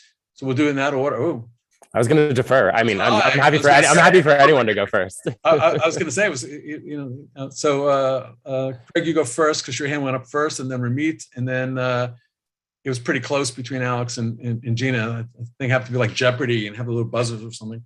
But I'll leave it up for Craig first, Ramit, and then Gina and Alex. You guys can go after that. Thank you. As the black sheep of a medical family, where everyone in my family is in medicine, so I have some familiarity and knowledge with this. I think the first question, as we look at why a hospital is bankrupt or why they're going bankrupt, there is the most immediate reason they go bankrupt, and then there's the long-term financial instability of the hospital that made them subject to that sort of straw that broke the camel's back. In any of those situations, we cannot afford to let our community suffer. The city needs to step in with a customized package towards each hospital, but also temporary administrative control to straighten out what's going on in exchange for that funding to keep the hospital open. I don't propose that we suddenly start acquiring hospitals right and left, but rather that we ensure that the hospitals that we have are fairly run and are ethically run and are there to serve their communities.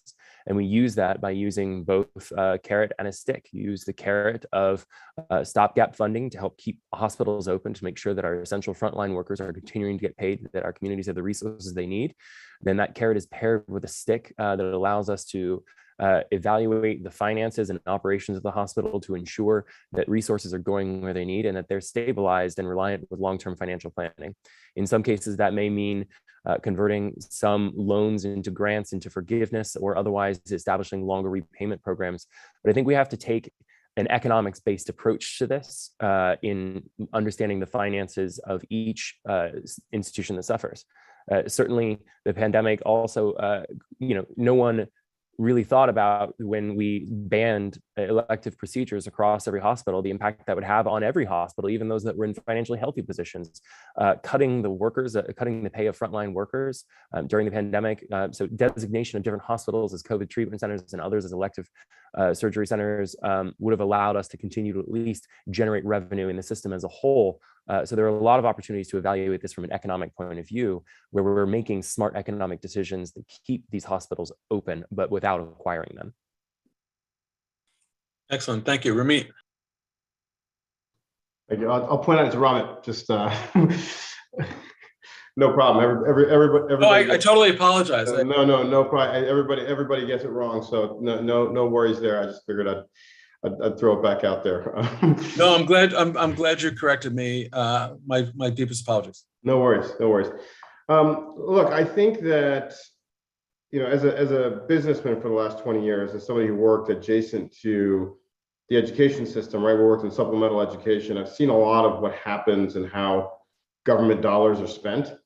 And frankly, in many cases, as a recipient of the inefficiency and the foolishness of government spending programs. I mean, I can tell you, we had a program, we did it with the school district here in LA. It was a $200,000 a year software deal.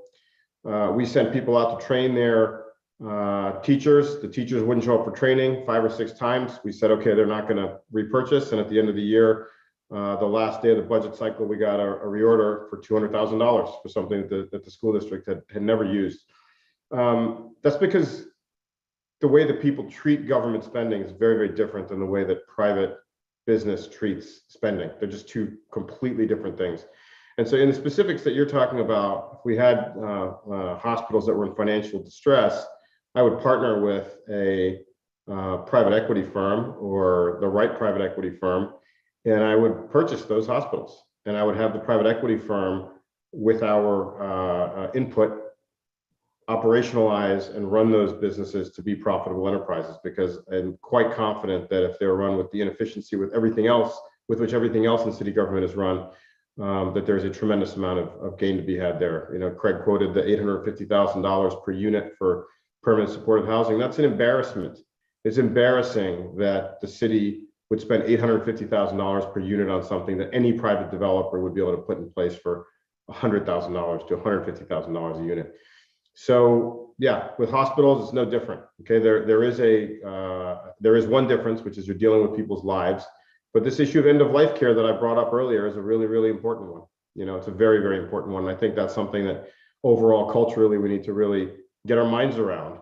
That, you know, do we do that last treatment? Do we spend all that additional money to extend somebody's hospital stay by 3 weeks, and they're going to end up passing away anyway? And every physician on this call and every physician in this country probably knows and has a good sense of when treatment is futile. And futile treatment is prescribed all the time. It's very expensive from a systemic level. And those are things that we need to address. I apologize, Dr. Mandel. I had a 7:30 call I had to jump to, so I'm gonna listen to the last couple, and then I'm gonna have to step out unless there's just one more. We're just honored that you would come and join us. And there's only gonna be one other question after that, and I don't see any of the other commissioners, so we won't be on too much longer. But I do appreciate you being here, presenting and giving your views, and more importantly, for having the courage and fortitude to run for mayor, where a system doesn't want to have an outsider even step up and be heard. So we're very thrilled that you take time to join us. Gina, I think you're up. Thank you. Not to be a one-trick pony, but single payer, once again, is the answer to a lot of these questions, because if we'd had a single payer system in place, costs would be regulated. At this point, there's no negotiating with insurance companies and medical providers on what gets billed and how things get paid. So that's why many hospitals go bankrupt. And I actually was there for the Olympia closing. We had a protest outside of it, because I understand that hospital actually was taken by UCLA to become an education hospital. And folks in the neighborhood rallied together to try and stop that from happening. So before it even went bankrupt, there was a big public outcry, and something I actually, if I was mayor then, would have participated in to make sure that the voices of the neighborhood were being heard, or in and around that. Thank you, Alex. Yes, thank you for the question. I think it's a really important one. So I think first and foremost, we need to talk about auditing these institutions when we are considering getting involved with, whether that be publicly or privately financing or outright acquiring failing hospitals. We need to work with the city controller's office to make sure that their finances are audited, that we know where their finances are going to. I think about the high administrative costs at a lot of hospitals and the way in which we often lose money on those. Thinking about a conversation I had with my aunt, who's a urological surgeon, about how she was approached by various people about possibly becoming a hospital administrator, and how, you know, you're a lot of the time not doing as much that's important, and yet we're paying a premium for that over many doctors. So I think we need to look at the finances first and foremost, and how much of the cost is going to administration, how much of the cost is going to other important spending in hospitals. Additionally, I would support acquiring some of these failing hospitals if their finances are deemed to be in a position where the funding is just running out. And I think when we look at healthcare is overall in inelastic demand. While there are elective procedures, I know Craig touched on elective surgeries, that are more elastic. For the most part, we're talking about an inelastic demand. And if a community has one hospital and that hospital fails, many folks in that community are not going to get healthcare. And coming out of a pandemic, we know how important it is that communities have a good healthcare provider. In terms of financing that, again, for these situations in which we might be willing to require hospitals as a city, we should be working through private public partnerships in order to ensure that the money is there and that the taxpayers are not settled entirely with the burden there. And we also need to recognize that California right now has a surplus, and we should be using that surplus by having more times where the city of Los Angeles partners with the state of California, so that we use that statewide surplus and that statewide money we have coming in to support important programs right here in the city of LA. Excellent. And the last question I would say is that because there have been so many hospitals that have actually closed in the city of Los Angeles, those buildings still exist. They have electricity, they have water, they have shelter, they have toilets that work, and the buildings are not being utilized.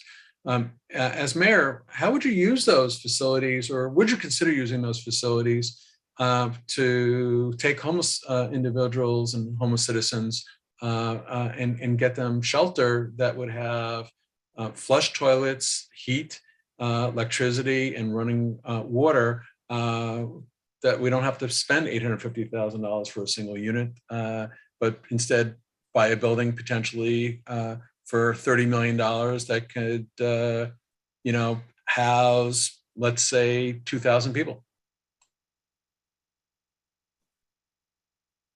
I would say yes. we should do that.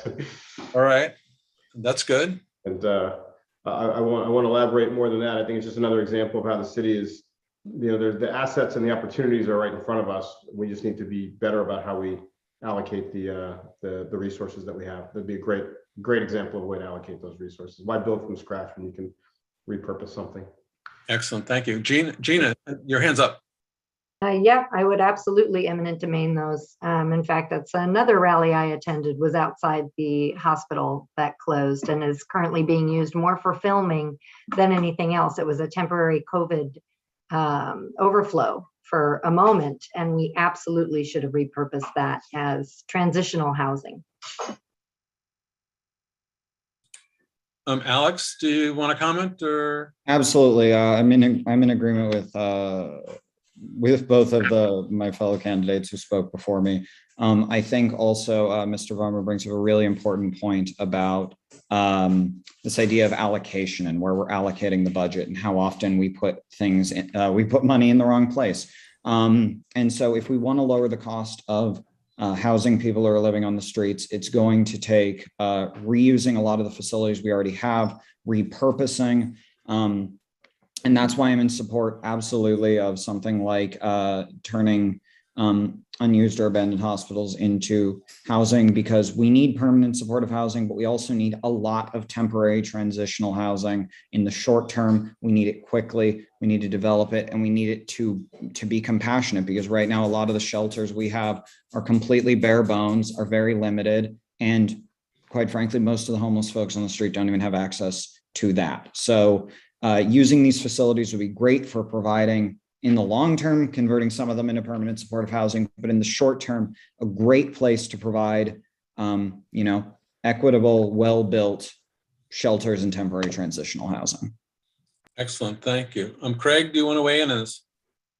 Yeah, certainly my focus, as you know, I'm a huge fan of converting 1200 State Street into a permanent residential mental health facility. But as for more recent closures, certainly transitional housing is one of those options. I'm a firm believer that we don't know, because it's true, we don't know how many people in this city need permanent supportive housing, who they are, or where they are.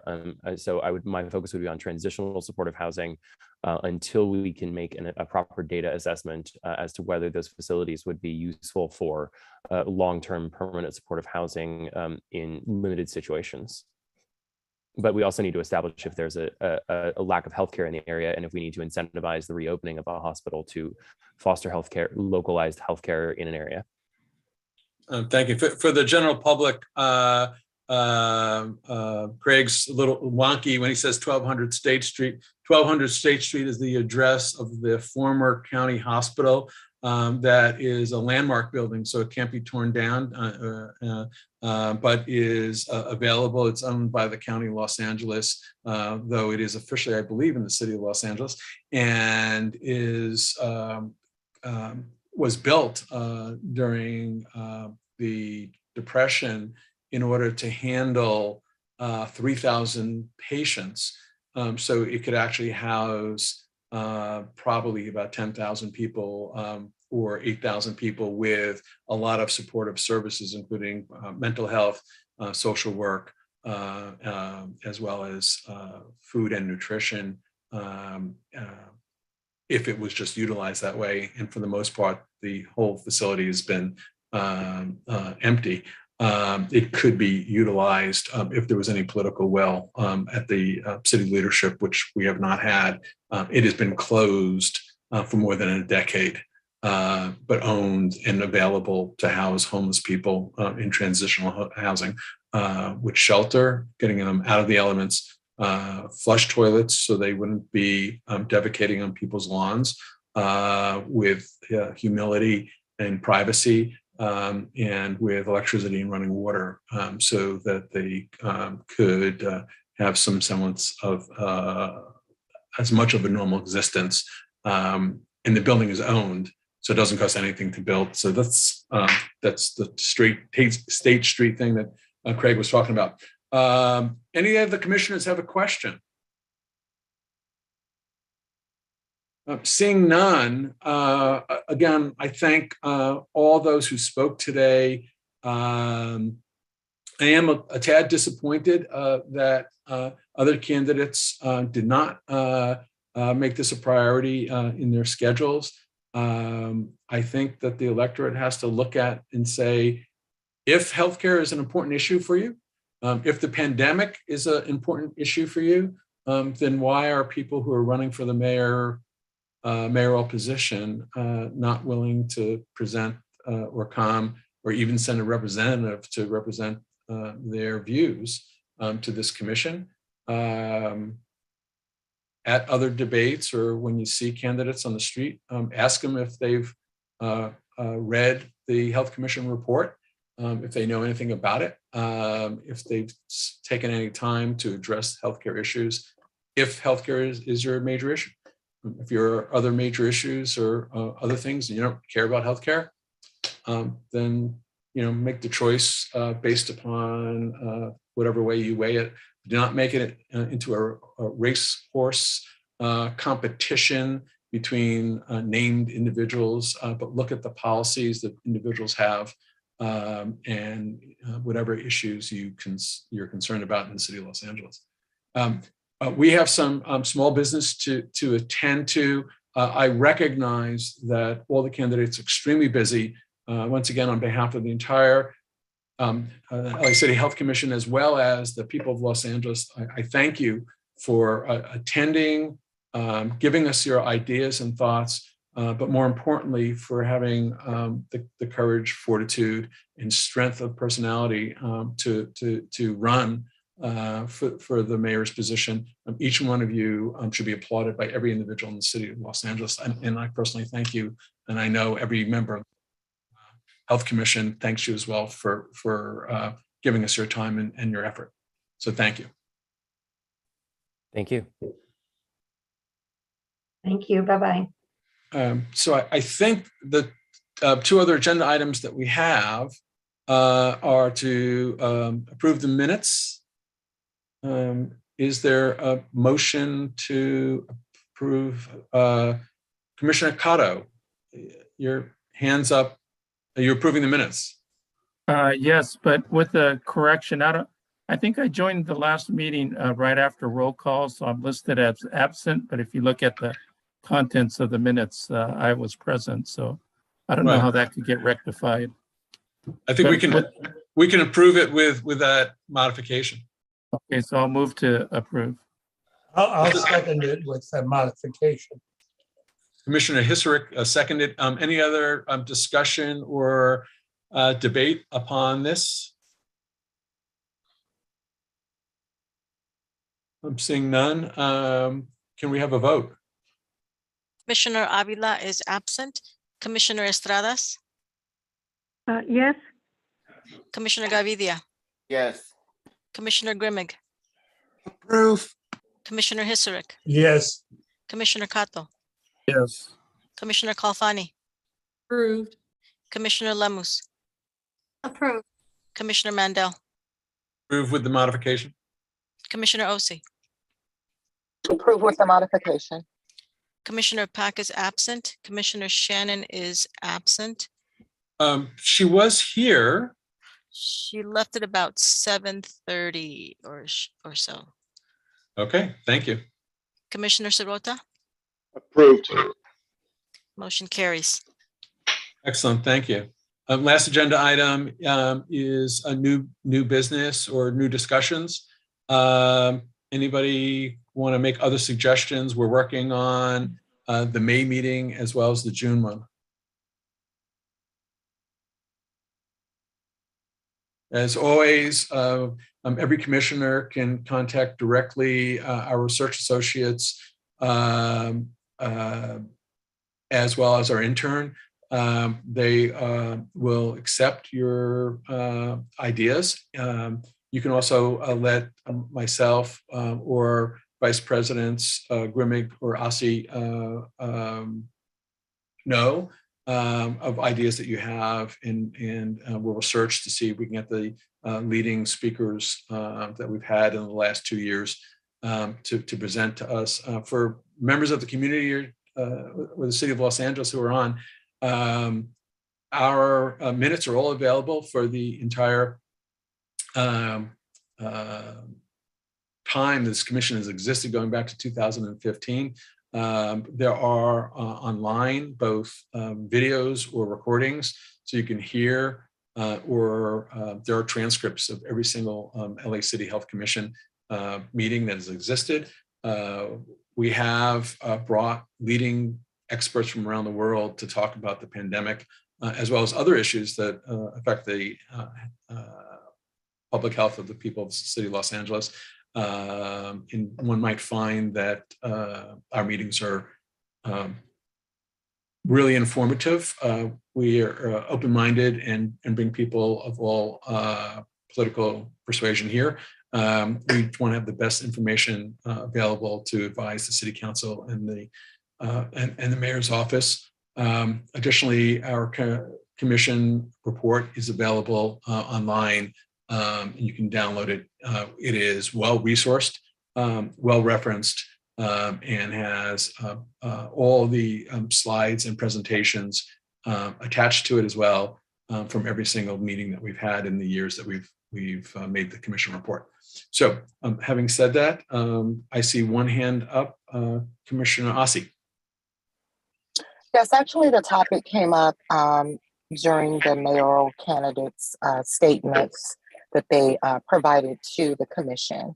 And I'd like to hear during a future meeting a report on the County Department of Public Health's plan for post-pandemic, if they have one in place. And so as we approach the end of a fiscal year, June 30th, I'd like to hear, budget-wise, what the County Department of Public Health has in place for post-pandemic planning. Thank you. I think that's a wonderful idea. I think we should really try to put that up as a priority for, I think we almost have our May meeting set, and also to, with all due respect to the leadership at the county, give them a little time to prepare. So maybe the June meeting, that would be a really wonderful presentation, a discussion not of just their post-pandemic approach, but also how the Department of Public Health can better communicate to this commission and also to our elected officials that represent the people of Los Angeles, both the city council as well as the mayor's office. Commissioner Ossie, do you have another question or statement? You have your hand up. Yeah, just a statement. It just dawned on me that currently the county of Los Angeles is in their contract negotiations.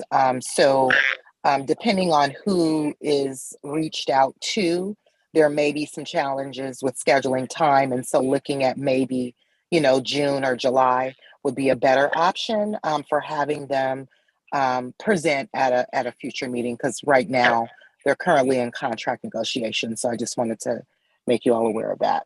Thank you.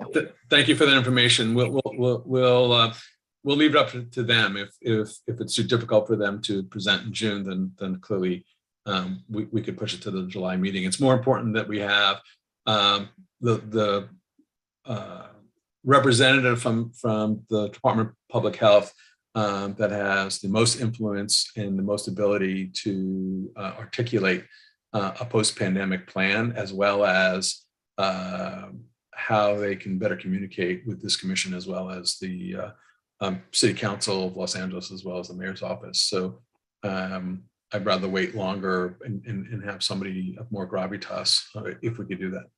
So thank you for that information. Any other commissioners? If not, can I get a motion for adjournment? I'd like to make a motion to adjourn.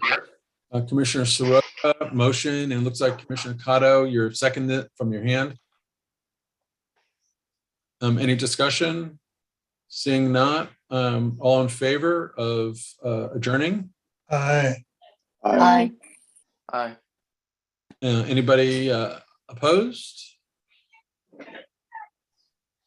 Anyone abstaining? Seeing none, we're adjourned. And to the people of the city of Los Angeles, may you have a peaceful Ramadan.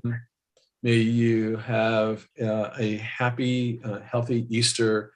May you have a Chag Pesach Sameach.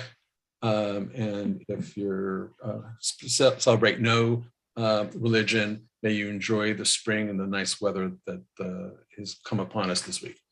So we're adjourned. Thank you. Again to the city employees for helping us do this. And as always, to Lauren, Sarah, Marvin, and Claire, thank you for your volunteerism and the hard work you have to do this great meeting that we had today. You. Bye, everybody. Thank you, Rita.